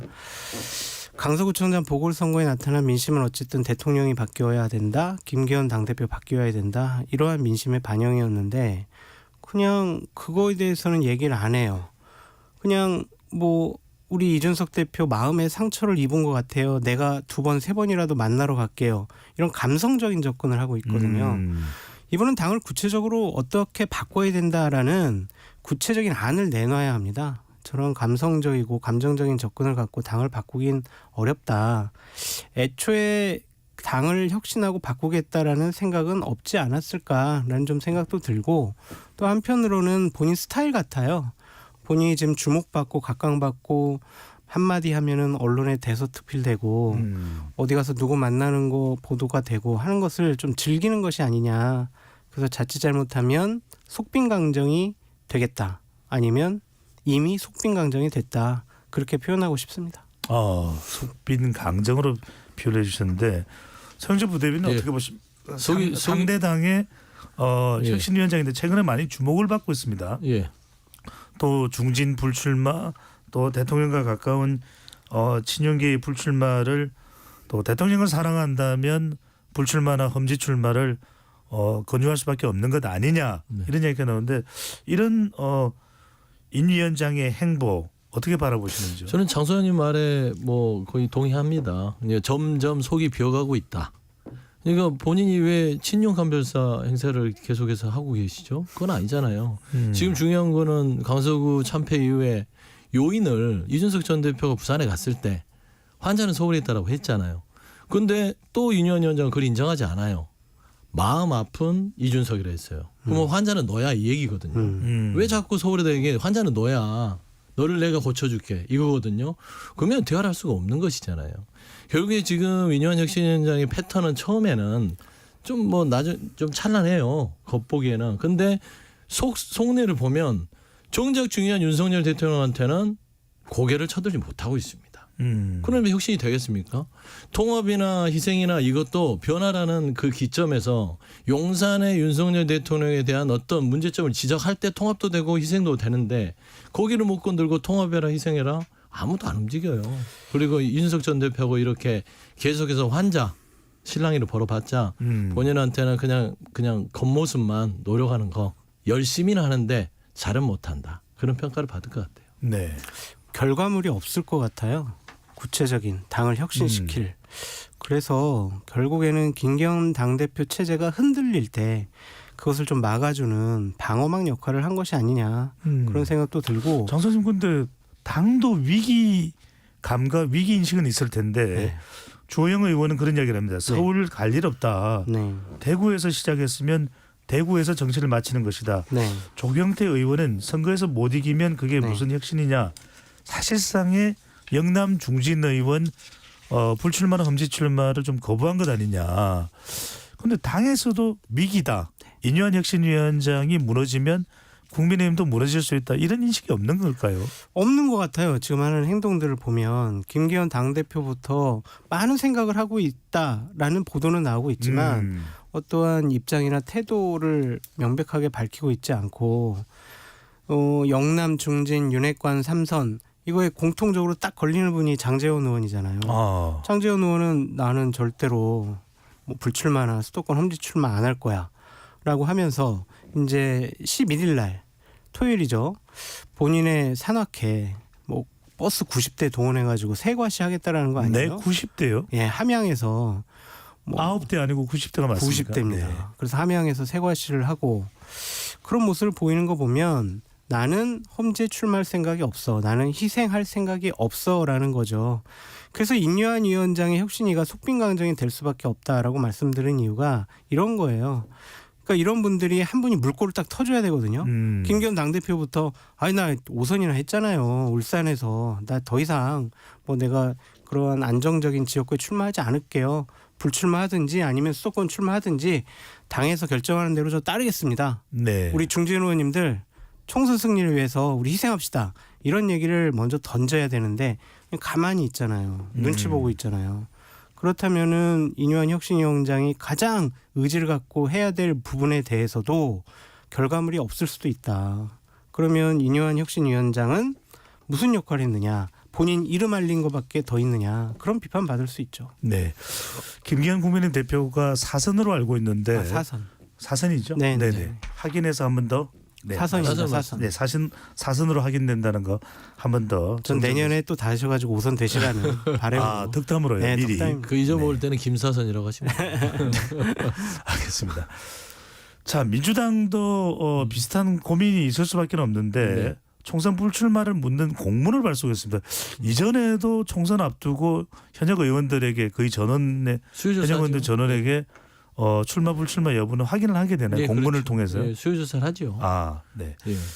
자, 특별한 일은 아닙니다. 네, 이게 일각에서는 비명계 신당설을 의식해서 미리 좀 집안 단속을 하는 거 아니냐 이런 이야기도 나오기도 하고 한편으로는 출마 불출마를 가려서 누구를 공천해야 될지 향후에 그걸 미리 좀 짜기 위해서다 이런 또 해석도 나오는데 어떻게 보십니까? 아니 통상 당이 총선을 앞두고 각 지역구의 불출마 의견들을 구해요. 그래야만 여러 가지 이제 총선 구도와 전략 지역 부분들도 이제 결정을 하게 되고. 근데 이런 것들이 이제 외부로 알려지면서 이게 뭐 특별한 일처럼 하는데요. 이건 뭐 당 공천을 앞두고 당무의 일환이다라고 설명하시면 될 것 같고요. 지금 현재 뭐 민주당 내에서는 비명계의 의원들께서 뛰쳐나갈 것이다. 아직까지는 없습니다. 이상민 의원이 최근에 뭐 움직임이 있고 뭐 탈당을 시사한 바에 뭐 인터뷰도 있었다라고 하는데. 조홍천 의원이 12월쯤 결단할 수도 있다는 이야기도 나오더라고요. 정준호님께서도 오늘 뭐 라디오에서 그런 얘기를 하셨더라고요. 네. 그런데 의원들은 다 그런 생각을 가지고 있지요. 뭐 역대 정치사를 보면 공천 시즌이 오면 여야 막론하고요. 정치인한테는 공천은 당보다 더 중요한 것이에요. 예, 원래는 정당이라는 게 단체전을 하는 곳인데 실상을 들여다보면 개인전이에요. 그래서 나한테 공천 안 주면 국민의힘에 있는 뭐 친윤 호소인들도 나갈 수 있는 거예요. 건들면. 그다음에 이 당에서도 그렇고 마찬가지겠죠. 그런 의미에서는 그거는 이제 개인적인 판단이고 본인이 어떤 행동함에 있어서는 책임을 지겠으나 현재에 있어서 민주당은 공천을 앞두고 아직 5개월이 남아 있고요. 당내에서 충분히 투쟁할 시간들이 있기 때문에 지금 현재 뭐 탈당이다 어쩌다 뭐 신당과 뭐 어떤 거리를 가깝게 한다 이런 것들은 아직은 시기상조다라는 좀 말씀드립니다. 하나 더 여쭤볼게요. 이게 더 민감할 수도 있는데 이재명 대표의 거취에 대해서도 상당히 궁금해들 합니다. 김두관 의원은 이재명 대표에게 험지 출마를 또 요구를 했다고 알려지고 있는데 김기현 대표도 지금 국민의힘에서 뭐 거취 표명 상당히 앞으로 이제 총선 앞두고 중요해질 수밖에 없는데 이재명 대표 인천 계양을 그대로 출마합니까? 아니면은 다른 어떤 지역에 출마할 가능성이 있습니까? 아니면 비례대표 쪽으로 갑니까? 아니면 불출마입니까? 자, 안 물어봤습니다. 근데 보세요. 근데 저는 좀 뭐 김두관 의원이나 뭐 일부 의원들께서 그런 얘기를 할 수 있다고는 봐요. 왜냐하면 국민의힘에서 지금 김기현 대표 플러스에서 중진들의 수도권 험지 출마 얘기를 하니까 좀 등가의 원칙에 따라서 여기도 하니까 우리도 좀 균형을 맞춰보자 차원에서 얘기를 할 수 있으나 아직은 그거는 정치상에 달라요. 국민의힘 같은 경우는 강서구 참패 이후에 김기현 대표는 벌써 사퇴를 해도 사퇴를 했어야 됩니다. 근데 이기가 그냥 뭐 심폐소생술해서 있기 때문에 살려줬으니까 희생해라 그런 얘기예요. 아주 아싸라게 얘기하면. 하지만 지금 현재는 이재명 대표에 대해서 왜 아직 당의 전략 기조라는데 총선의 기조가 세워지지 않는 상황에서 왜 당대표를 흔들 필요가 있나요? 예를 들어서 뭐 이은호 의원이나 뭐 나머지 의원들께서 김두관 의원도 다선이지 않습니까? 그럼 본인들이 험지 출마하겠다고 먼저 던지고 이재명 대표도 하셔라. 이렇게 주장을 한다면 모르겠지만 본인들은 가만히 있으면서 이재명 대표의 험지 출마하라는 것은 뭔가 좀 앞뒤가 안 맞지 않냐. 그냥 단지 뭐 뉴스 메이킹을 하기 위한 또 어떤 계산이 있지 않냐라고 밖에 생각이 안 됩니다. 장 소장님은 내년 총선을 생각할 때 더불어민주당의 이재명 대표는 어떤 방향으로 가는 것이 총선에 또 당 내에서도 명분이 있을 것으로 보는지요?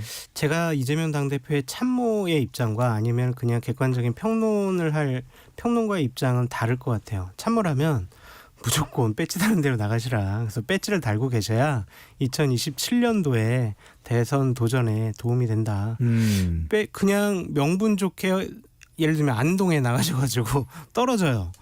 그러면 정치적인 영향력은 정말 10분의 1로 줄어들 수밖에 없어요. 그래서 무조건 배지 다는 길을 가시라라고 참모로서는 말씀을 드리는데 평론가 입장에서는 이제 뭐 배지도 달아보시고 대선 후보도 해보셨잖아요. 그러면 정말 큰 정치인의 모습을 보여야 되겠죠. 그러면은 고 노무현 대통령처럼 이렇게 지역구도 타파를 위해서 또 민주당의 선거 승리를 위해서 선봉장이 되는 모습을 보여주는 게 좋죠. 뭐 안동 지역이 불편하면 분당에 나갈 수도 있고요. 본인은 원래 집이 거기 계시잖아요. 그러니까 그런 지역 나가서 어려운 싸움 하는 모습을 보여야지 네. 본인은 인천 계양이라는 좋은 지역구에서 나가서 따뜻하게 있으면서 다른 분들 어떻게 험지 나가라 네. 뭐 이런 희생을 강요할 수 있겠어요. 장 소장님이 직접 이야기는 하시지 않을 것 같아서 분당을 나가면은 이재명 대표가 안철수 의원과 맞붙어야 되는데요. 그러니까 이제 거기 안철수 의원이 공천 받을지 안 받을지 모르잖아요. 그러니까 네. 예를 들면 분당 같은데, 그러니까 강남 같은데 민주당이 쉽지 않은 곳에 나가서 승리를 이끌어내면 진짜 정말 어느 누구도 건들 수 없는 대권 후보가 될 거예요. 근데 따뜻한 곳에서 계속 편하게 배지를 달겠다?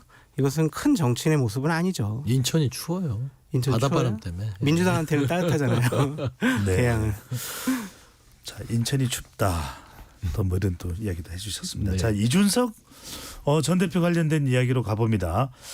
자, 이준석 전 대표가 신당을 만들어서 영남권 기반으로 이제 대구 출마 이야기도 나오고 있기도 하고 또 한편으로는 호남을 돌파하겠다는 이야기도 나오는데 먼저 서영조 부대변인 네. 호남을 돌파하겠다. 이건 민주당의 텃밭인데. 그건 늘 이준석 전 대표가 가지고 있는 서진 정책의 꿈이잖아요. 네. 그러니까 이제 본인이 생각하는 향후에는 이준석 전 대표는 길게 봐요. 본인 아직 젊기 때문에 본인이 큰 꿈을 이루기 위해서는 전국 정당으로서의 어떤 본인의 지지세를 넓혀야 된다라는 차원에서 호남은 포기할 수 없는 지역입니다. 그렇기 때문에 거기에는 무조건 이야기가 들어가는 것이고 최근에 영남신당 부분에 얘기했던 것은 2016년도에 아마 안철수 의원이 국민의당으로 좀 말하자면 좀 어느 정도 뭐 재미를 봤다고 하면 좀 그렇지만 하여튼 뭔가 실현을 해냈잖아요. 네, 상당한 성과가 나왔죠. 성과가 있었지요. 그래서 성과가 있었던 측면을 봤을 때 그거를 이제 딱 접어놓은 데칼코마니 같은 겁니다. 그래서 아마 지금 현재 인요한 혁신위에서 하고 있는 안 4개 중에 하위 20% 공천 배제가 있어요. 그게 2016년도에 김상곤 혁신위에서 저희가 했던 것입니다. 그러면서 이제 튕겨져 나가면서 그 인원을 가지고 안철수 의원이 국민의당으로서 성과를 냈던 것이거든요. 그러니까 저는 아마 이준석 전 대표는 그런 계산들도 있었던 것 같아요. 비명계를 안고. 예를 들면은 혁신위가 성공하려면 혁신안 하위 20% 배제가 공천 배제가 실현이 돼야 될 것이고 그러면은 거기 배제된 사람은 당연히 튕겨져 나올 것이고 그걸 주워 담아서 영남 신당을 가다 보면 비례와 지역에서 어느 정도 승부를 볼 수 있겠다.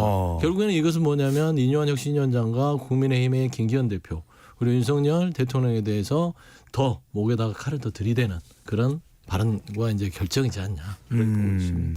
자, 그런데 더 집중적으로는 대구 경북을 계속해서 두드리고 있습니다. 이준석 전 대표가 그러면 여기는 국민의힘의 텃밭인데 수도권이 아니라 대구 경북을 집중 이준석 전 대표가 공략하는 이유는 뭘까요? 보수를 바꾸려면요 대구 경북에서 인정받아야 해요. 대구 경북에서 인정받아야 보수 우파에서 정치를 할 수가 있어요. 그렇기 때문에 거기를 공략하는 것이고 오늘 내일 아마 대구에서 이준석 대표가 많은 언론사들과 인터뷰를 하는 것 같아요. 그래서 최근에 윤석열 대통령, 인요한 위원장 대구에 가가지고 메시지를 냈잖아요. 거기에 이제 맞대응하는 메시지를 낼 것 같은데 어떠한 발언을 하는지 좀 지켜봐야 될 것 같고요.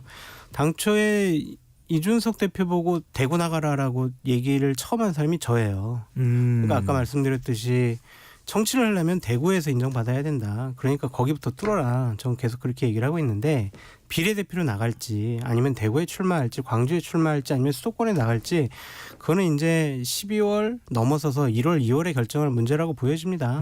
여러 가지 상황을 지켜봐야 될 것 같고 일단은 신당을 정말 만들 것인지 그리고 만드는데 어떠한 분들이 함께 할 것인지 그것부터 좀 지켜봐야 될 것 같아요. 네, 장선수 소장님은 또 이준석 전 대표에 대한 분석을 또 잘 하고 계시는 것으로 알고 있는데 딴 거는 못해요? 딴 건 더 잘하고요. 감사합니다. 네, 강요하지 마시고. 분은 안 돼. 대구 또 신당이 뭐 만들어지는 걸 가정하는 겁니다. 네, 신당이 네. 만들어져서 대구 경북을 공략한다면 결과적으로는 대통령과 가까운 많은 현역 의원들이 이제 대구 경북에 맞아요. 있는데 이들과 맞붙었을 때 이준석 전 대표가 가정입니다. 이끌게 되는 신당은 어떤 효과, 어느 정도의 경쟁력을 보일까요? 우리가 전제를 보면은 대구 네. 경북이 분열될 가능성이 많아요. 왜냐하면은 대구 경북을 바꿔야 윤석열 제2기 체제가 이제 완전히 구성된다고 볼 수밖에 없거든요. 그러면 대구 경북에 본인이 원하는 사람을 낙하산식으로 내려보낼 가능성이 높다. 그러면 대구 경북의 현역 의원들은 가만히 앉아서 그래요, 저 이제 출마 안 할게요라고 할 부류도 있을 것이고, 아니야, 나는 나와서 나는 내 배지 내가 지킬 거야 이럴 거란 말이에요. 주호영 전 원내대표 같은 경우에는 아마 공천 안 주면 나올 거예요. 다시 이제 그런 분들과 함께 이준석 대표가 최경환, 우병우 이렇게 무소속으로도 경쟁력 있는 분들과 함께 대구 경북에서 뭉칠 수 있다면 아마 상당한 파괴력이 있겠죠. 몇 석을 얻을 거다라고는 지금 확정할 수는 없지만 얼마나 많은 현역 의원들이 공천을 못 받느냐에 따라서 달려 있을 것 같아요. 네. 대구 수성 같은 경우에는요. 무소속에 아주 큰 정치인들, 중진 정치인들을 당선시켜 줘 왔어요. 지금까지 김부겸, 뭐 유승민, 홍준표, 뭐 주호영 이런 분들 무소속으로 출마했을 때도 됐거든요. 네. 그러니까 그러한 점을 참고를 하면 대구에서 인정받아 큰 정치인이 되겠다. 직접 뭐 이준석 대표가 대구에 출마할 수도 있겠죠. 그래서 그런 것들이 시너지 효과 일으키고 공천 못 받는 분들과 함께 한다면 상당히 국민의힘으로서는 어려운 선거를 치를 수밖에 없다. 텃밭부터 어려울 거예요. 네. 그러니까 저도 좀 말씀해 주시죠. 덧붙이면, 그러니까 말씀에 동의하는 게 대구 경북에 흔들릴 공산이 큽니다. TK가요. 왜 그러냐면 최근에 윤석열 대통령 행보를 보면 이 해외 순방 갔다 와서 박근혜 전 대통령의 아버지인 박정희 대통령 추모식에 달려갔단 말입니다. 그리고 10일도 안 돼서 또 대구를 가서 박근혜 전 대통령 만나요. 결국에는 박근혜 전 대통령을 잡아야만 흔들리는 TK 민심을 잡겠다. 이게 이제 대체적인 표면적 분석인데, 저는 제 개인적 생각으로는 이준석 전 대표가 말을 안 들으니 정치적 어머니라고 인정할지 모르겠지만 정치적 어머니인 박근혜 전 대통령을 만나러 갔다. 저는 그렇게 보고 있어요. 아하. 박근혜 퀴즈잖아요. 예. 결국은 이준석 대표가요. 그렇지 않습니까? 박근혜 전 대통령이 이준석 전 대표에게 힘을 실어줄까요? 저는 봐서는 이 상황 자체가 아주 재밌는 구도가 되는 거예요. 박근혜 전 대통령이 웃으면서 윤석열 대통령을 만났고, 윤석열 대통령이 우리 누나 동생 같은 화기애애했습니다. 화기애애했다고 하지만 박근혜 전 대통령 내공이 상당합니다. 기분이 좋겠어요? 누나를 감옥에 보내는 동생을 만나는데 얼마나 기분이 안 좋겠습니까? 네. 그러니까 지금 참고 있는 거거든요. 그러니까 본인의 사람들을 챙겨야 되기 때문에 뭔가 받을 게 있으니까 만났던 것이고, 그랬을 때에 본인은 또 권토중례를 꿈꿀 수 있어요. 그런데 본인이 직접 나서지는 않지만 본인의 사람들을 하는데, 아까 말했듯이 우병우, 최경환, 그리고 예전의 사람이지만 이준석 전 대표도 박근혜 기지였기 때문에 여기를 흔들기 시작했을 때는 박근혜 전 대통령이 과연 윤석열 대통령의 손을 잡을 것인지, 겉으로는 그렇지만 속내는 이준석 전 대표와 나머지 본인의 사람들의 손을 잡아줄 것인지는 정말 재밌는 관전 포인트가 이거 궁금합니다. 궁금합니다. 장 소장님 어떻게 보십니까? 박근혜 전 대통령은 누구의 손을 잡을까요? 아무도 안 잡을 거예요. 그냥 유영아 변호사 공천 주세요, 그것만 요구할 가능성이 높고, 네. 전면적으로 나서서 뭐 국민의힘 후보에게 힘 실어주세요, 아니면 무소속 친박연대 이준석 당에 힘 실어주세요, 그런 얘기는 안 하시겠죠. 또 그래서도 안 되고요. 전직 대통령들이 정치에 관여하는 모습 보여주시면 안 돼요. 네.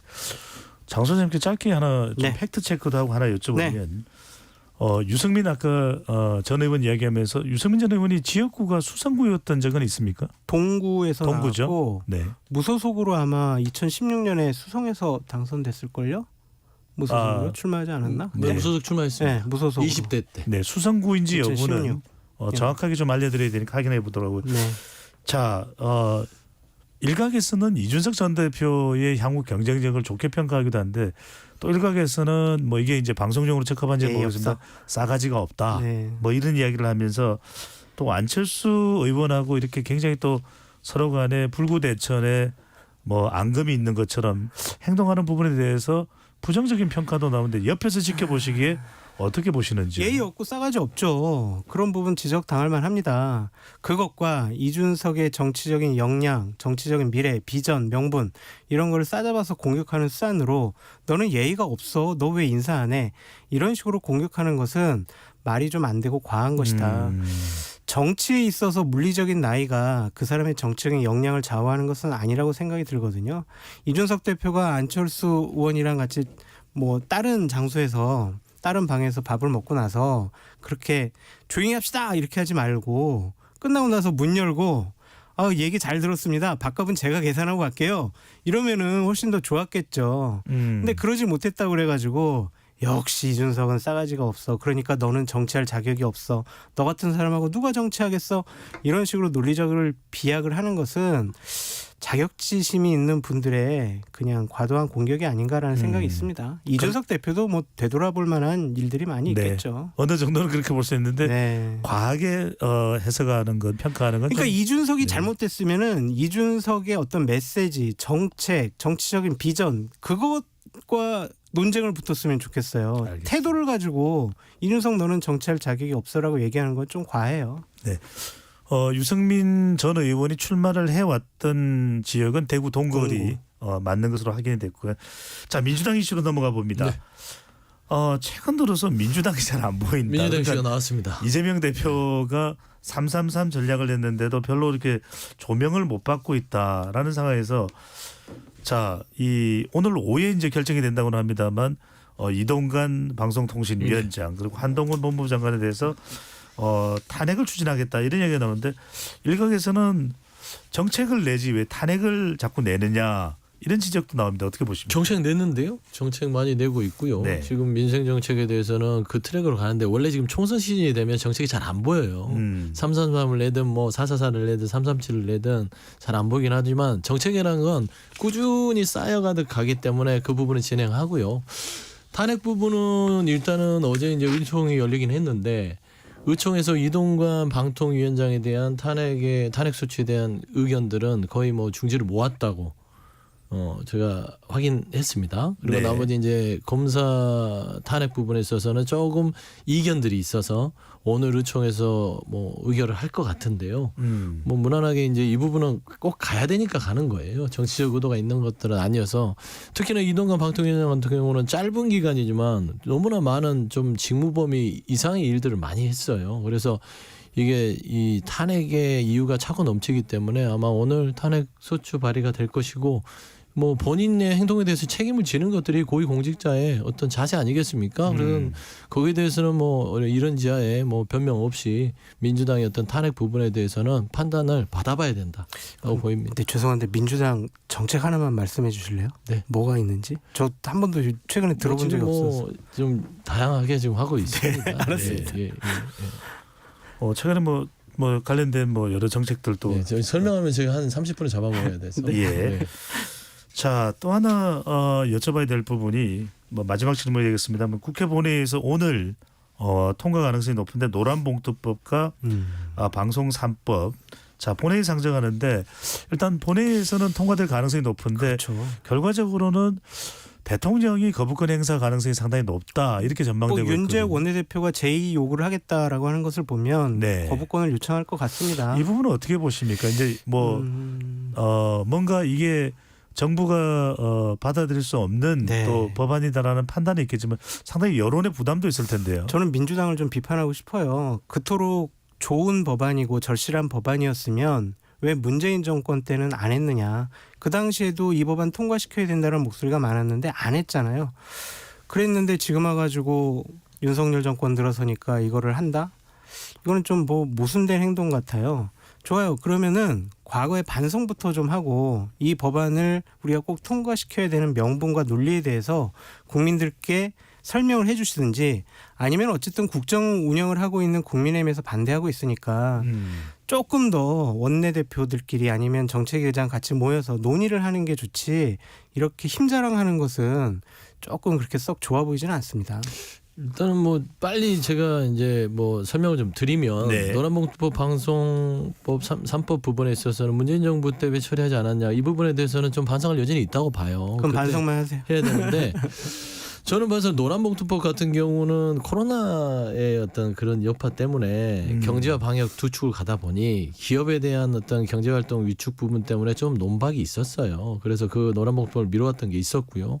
두 번째 방송 3법 같은 경우도 이건 좀 게을렀던 것 같아요.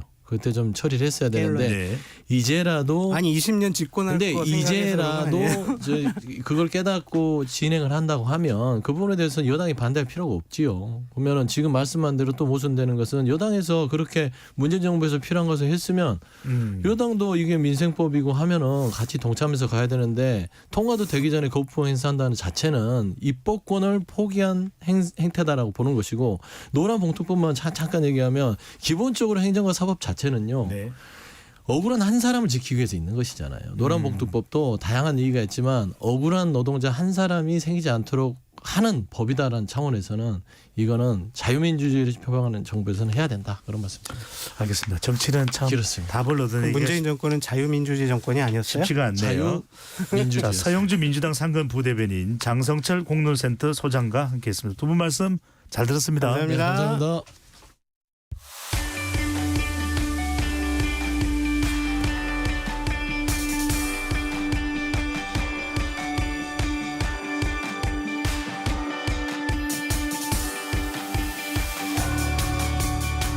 경제를 알기 쉽게 풀어보는 경제본부 시간입니다. KBS 김준범 기자와 이야기 나눠보겠습니다. 어서 오십시오. 네, 안녕하세요. 네, 아까 또 KBS 라디오 뉴스에서도 예, 경제 뉴스, 네, 난 뉴스를 좀 읽었습니다. 네, 하여튼 요즘 관련 기사 리포팅 잘 듣고 있습니다. 아유, 감사합니다. 많은 분들이 또 좋아하시는데요. 네. 자, 경제 이야기 첫 번째 이야기는 이야기 안 할 수가 없네요. 자, 하루는 대폭 오르고 또 하루는 또 대폭 떨어지고 다들 사이드카가 발동됐다라는 거. 내 차가 사이드카냐 뭐 이런 또 우스갯소리도 나오는데 예. 정부가 전격적으로 지난 월요일부터 6일부터 공매도 전면 금지 내년 6월 말까지 약 한 8개월간입니다. 자, 오르락 내리락 변동성 요동을 치는데 일단 오늘 주식시장은 어떤 상황입니까? 그러니까 이제 지난 월화수는 정말 약간 뭐 과한 표현으로 미친 듯이 움직였고요. 오늘은 제가 여기 들어오기 직전에 보니까 코스피는 거의 움직임이 없습니다. 0.23% 약간 오른 정말 아주 약보합 정도고요. 코스닥은 한 1% 넘게 빠지고 있으니까 코스닥은 월화수의 어떤 변동 여진이 약간 이어지고 있다. 뭐 이 정도로 일단 볼 수 있습니다. 자, 많이들 이제 궁금해하시는 게 이런 부분인데 주식 투자하시는 분도 있고 아니면은 경제 공부 차원에서 공매도가 뭐냐 이렇게 예. 이제 궁금해하셨던 분들 나름 이해를 하신 분들 있을 텐데 공매도 금지를 왜 하지? 공매도 금지하면 그럼 주가가 이제 좀 교정이 돼서 주식시장이 정상화돼서 주가가 올라가는 거야. 또 이렇게 궁금해하셨던 분들 많을 텐데 정작 주가는 지금 막 요동치고 있거든요. 예. 공매도 금지와 주가의 상관성 이건 어떻게 봐야 될까요? 일단 공매도라는 것은 사실 이제 주식시장에 입문하지 않은 분들은 아예 모르실 거예요. 그리고 네. 주식 투자를 하지 않는 분들은 당연히 뭐 주식도 그렇고 부동산도 그렇고 일단 투자한 사람 입장에서는 가격이 올라야 돈을 번다라고 생각하는 게 상식이잖아요. 근데 이제 공매도가 왜 약간 어렵냐면 이 상식을 거스르기 때문에 어렵습니다. 공매도는 가격이 떨어지면 돈을 버는 굉장히 좀 우리가 주식시장 아니고서는 찾기 힘든 되게 이상한 네. 투자 기법이긴 합니다. 조금 설명을 좀 해주세요. 간단하게 얘기하면은 예를 들면 지금 삼성전자 주식이 10,000원이라고 가정을 하겠습니다. 주당 10,000원. 근데 예를 들어서 배 소장님이 한 100주를 가지고 있어요. 네. 그럼 100만 원 가지고 계신 거잖아요. 제가 그거를 소장님한테 빌려옵니다. 지금 빌려와 가지고 제가 현재 10,000원에 파는 거예요. 100주를 다. 그럼 100만 원이라는 돈이 생기잖아요. 근데 그걸 제가 가지는 겁니다. 제가 먹는 거예요. 네. 저는 주식 하나도 없지만 다만 이제 빌려왔기 때문에 갚아야 되지 않습니까? 주식으로 갚아야 되는 거죠. 한 달 뒤에 이제 주식을 갚으려고 했더니 주식이 10,000원에서 9,000원으로 떨어져 있습니다. 그러면은 100만 원이 아니라 90만 원만 주면은 그 돈을 100주를 살 수 있는 거잖아요. 예. 그렇게 사서 100주 주고 저는 100만 원 벌고 90만 원 쓰는 거니까 10만 원 버는 거죠. 이게 언뜻 들으면 돈 버는 방법 같기도 하네요. 실제로 있는 공식적인 뭐 세계적으로 인정되는 투자 기법입니다. 네. 다만 이제 문제는 뭐냐면 주가가 내려가야 되는 거죠. 주가가 내려가서 돈을 버는 방식이기 때문에 안 좋은 마음으로 먹으면 주가를 일부러 떨어뜨리고 싶은 욕망이 생기는 거예요. 주가 조작, 작전, 시세 조종, 말씀하신 작전. 근데 그 작전을 떨어뜨리는 방향으로 하는 일당들이 분명히 있었습니다. 그러니까 쉽게 말해서 공매도를 쳐놓고 거기서 가만히 기다리는 게 정상적으로 기다리는 게 아니라 쳐놓고 거기에 대해서 특정 주식을 자기가 인위적으로 끌어내리는 겁니다. 뭐 주가 조작, 시세 조정, 통정 행위 등을 해서 그런 것들이 있었기 때문에 공매도는 곧 범죄라는 약간의 좀 오해가 많이 생겼고요. 그러다 보니까 개인 또 그런 것들을 한 주체는 개미 투자자들이기보다는 기관이나 큰 외국인들이 그런 거에 개입을 했기 때문에 공매도는 결국 개인들의 돈을 뺏어서 외국인이나 기관들의 배를 불려주는 나쁜 투자 수단이라는 인식이 생겨 있습니다. 그게 사실이건 아니건. 그래서 그런 인식이 생겨 있기 때문에 정부가 이번에 공매도 투자 전격 금지를 하니까 실제로 개인 투자자들의 연합체에서는 물론 그게 시민단체가 모든 개인 투자자를 대표하는 건 아니지만 네. 어쨌든 그런 데서 환영 성명을 내는 그런 맥락이 이루어지는 겁니다. 그런데 이제 이번이 네 번째 이제 공매도 금지라고 하는데 지난 세 번의 이 공매도 금지를 보면은 뭔가 위기다. 맞습니다. 이런 생각이 들었던 때예요. 그러니까 2008년 금융위기 때 그리고 2011년에는 유럽 재정 위기 때 그리고 지난번에 이제 코로나 팬데믹 위기 때는 위기다 그러니까 이해가 되는데 이번에는 어떤 위기길래 공매도 금지를 하게 되는 겁니까? 그거는 저도 잘 모르겠습니다. 그러니까 지금은 뭐 무슨 위기다라고 이름을 붙일 만한 상황은 아니죠. 객관적으로 상황을 좀 보면은 말씀하신 대로 이제 앞선 가장 마지막 공매도 금지가 2020년 코로나 때입니다. 그때 주가가 너무 빠지니까 정부가 일단 공매도를 금지해서 주가 하락을 막아보자라고 했었는데 그거 한 6달 정도 했고요. 결국은 또 일부 종목에 한해서 공매도를 허용해 줬어요. 그 제도를 쭉 유지하고 있다가 사실 이제 작년에 주가가 거의 정점을 찍었고요. 한 3,300, 200까지 갔다가 올해 쭉 흘러내리지 않았습니까? 2,200, 2,300까지 쭉 빠졌습니다. 그때 일부 개인 투자자들이 이거 공매도 세력 때문에 주가가 빠지는 거다. 정부가 뭔가 조치에 나서야 된다고 계속 요구를 했어요. 근데 그때 정부의 답변은 불과 지난달 10월까지는 그렇지 않습니다. 이 주가의 흐름은 이 주가의 하향은 공매도와는 무관합니다. 공매도라는 것은 나름의 순기능이 있기 때문에 공매도를 함부로 막을 수 없습니다라는 게 정부 금융위원회의 공식적인 입장이었고 심지어 이제 10월에 있는 국정감사 때 김주현 금융위원장이 관련 질문을 받고 이렇게 답합니다. 김주현 금융위원장 저는 전 세계 모든 나라들이 하는 공매도를 왜 금지하자고 하는 것인지 도저히 이해할 수 없습니다라는 식으로 강도 높게 그런 공매도 금지는 받아들일 수 없다라는 입장을 명확하게 표명을 해요. 그랬다가 10월 중순에 금감원에서 무슨 발표가 나오냐면 외국계 일부 투자 증권사들이 불법 공매도를 저질렀다라는 발표가 나오고요. 그다음에 지난주에 그게 우연인지 의도적인 건지 모르겠지만 국민의힘 의원의 핸드폰에서 우리가 김포 편입 다음에 공매도를 다음 이슈로 몰고 가겠다는 취지의 문자가 언론에 포착이 되고요. 그리고 지난주 일요일에 예고 없이 갑자기 금융위원장이 공매도를 발표하는데 금융위원장의 말이 완전히 손바닥 뒤집히는 거죠. 10월에는 공매도 금지할 수 없다라고 강언했던 금융위원장이 지난주 일요일에는 기관 투자자들의 횡포를 막고 우리 개인 투자자들의 신뢰를 찾기 위해서는 공매도를 금지해야 한다라고 이렇게 이제 사건의 정리가 일치가 그렇게 되거든요. 그러니까 약간 좀 납득이 안 되는 측면은 있고 아마 이런 상황으로 보면은 이번 공매도 전격 금지는 금융당국의 정책적 판단이라는 측면보다는 정부나 여당의 어떤 강한 요구나 강한 드라이브가 상대적으로 반영된 게 아닌가 이렇게 해석이 됩니다. 그렇다면 경제적인 이유 때문에 결정도 있을 수는 있겠지만 내년에 또 총선이 있으니까 정부 여당이 공매도 금지를 추진한 것이 총선과 관련된 것 아니냐 이런 이야기도 나오는 배경인가요? 그걸 입증할 수는 없지만 그런 해석이 나올 만한 여지는 분명히 있고요. 아까도 말씀드렸지만 공매도라는 게 기본적으로 개인 투자자는 손해 보는 것, 기관과 외국인은 돈을 버는 것으로 인식되고 있기 때문에 공매도를 금지한다는 것은 개인 투자자들을 보호하는 정책이라는 인상을 줘요. 실제로 지난 총선 때, 그러니까 문재인 정부 집권 시기에도 문재인 정부도 21대 총선 때 한 달 전에 공매도 전격 금지를 발표하거든요. 그때도 똑같은 얘기가 나왔습니다. 그러니까 이 정치권이 좌냐 우냐를 떠나서 이 공매도 금지를 함으로써 개인 투자를 보호하려는 정치적 효과를 노리는 건 분명히 과거에도 있었고 이번에도 비슷한 거 아니겠느냐 이렇게 해석하는 건 합리적인 것 같습니다. 네. 하여튼 그것이 어떤 이유에서든 간에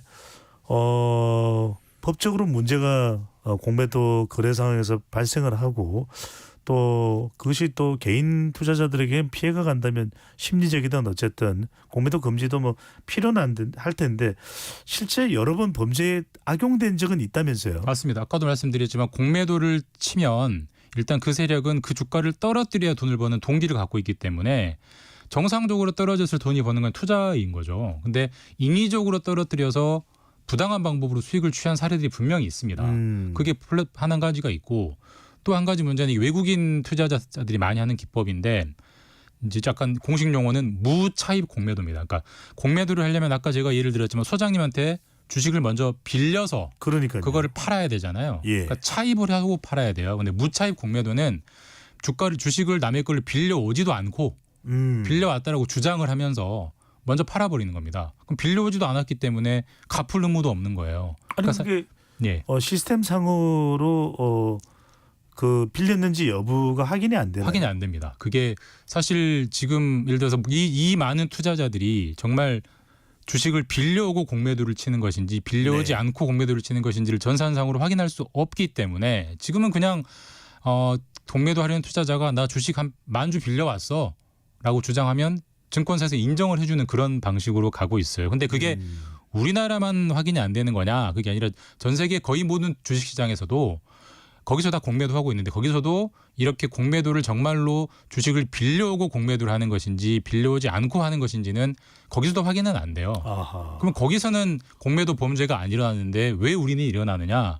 거기는 공매도 그런 불법 공매도를 했다가 소위 말해서 걸리면 그냥 죽습니다. 그냥 뭐 징역 150년 이렇게 맞기 때문에 징벌적 처벌이 이루어질 수 있겠네요. 처벌이 엄청나기 때문에 엄두를 못 내는 거예요. 근데 우리나라는 항상 자본시장법 예전에 뭐 라더견 사태 등등도 있었습니다만은 많은 사람들에게 엄청난 재산 피해를 주지만 정작 형량은 그리 높지 않았습니다. 지금까지 그런 학습이 돼 있기 때문에 감히 그런 범죄를 할 수 있는 거죠. 그러다 보니까 이제 일반 투자자들이 공매도는 곧 범죄다라고 하는 인식이 생겼는데 어쨌든 일부 공매도에서 그런 일이 있었던 것은 분명한 사실입니다. 네. 자 그렇다면 궁금해지는 것은 외국의 경우는 지금 이 공매도에 대해서 어떤 제도를 가지고 있는지 또 우리가 이제 공매도를 여하튼 결정을 했습니다. 이 한시적으로 내년 6월 말까지 전면 금지하는 게 뭐 호재라고 봐야 될까요? 그래도 긍정적 요인이 있다고 보기 때문에 금융당국은 결정을 한 것일 텐데요. 일단 외국은 어떻게 하느냐? 우리가 이제 참고하고 배울 만한 주요 선진국 중에는 공매도를 금지한 나라는 없어요. 그리고 한마디로 이 말씀드리면 평가를 아실 수 있을 텐데 짐 로저스라고 굉장히 세계 유명한 3대 투자자라고 불리는 세계적인 투자자죠. 예, 얼굴 많이 아시는 그 할아버지 그분. 그분이 이번에 우리나라가 공매도 전격 금지하니까 우리나라 언론하고 인터뷰를 하면서 바보 같은 짓이다. 이런 짓을 하니까 메이저 금융 중심지가 안 된다라고 했어요. 왜 그러냐면 사실 우리가 입장을 바꿔놓고 한번 생각을 해보면 우리나라 주식 투자자들도 외국에 투자할 때 가격이 떨어지면 돈을 버는 상품들에 많이 투자를 해요. 근데 갑자기 그 나라가 어느 날 갑자기 공매도를 금지해버리면 투자한 우리나라 사람들은 얼마나 황당하고 화가 나고 저 나라 못 믿겠네 되겠습니까? 마찬가지로 이번에도 전격적으로 금지를 하니까 우리나라에 들어와 있는 외국인 투자자들은 상당히 신뢰를 잃었을 거고요. 그 사람들이 앞으로 한국 시장에 다시 투자할 수 있을 거냐? 이건 분명히 우리가 마이너스 요인이 되는 거고요.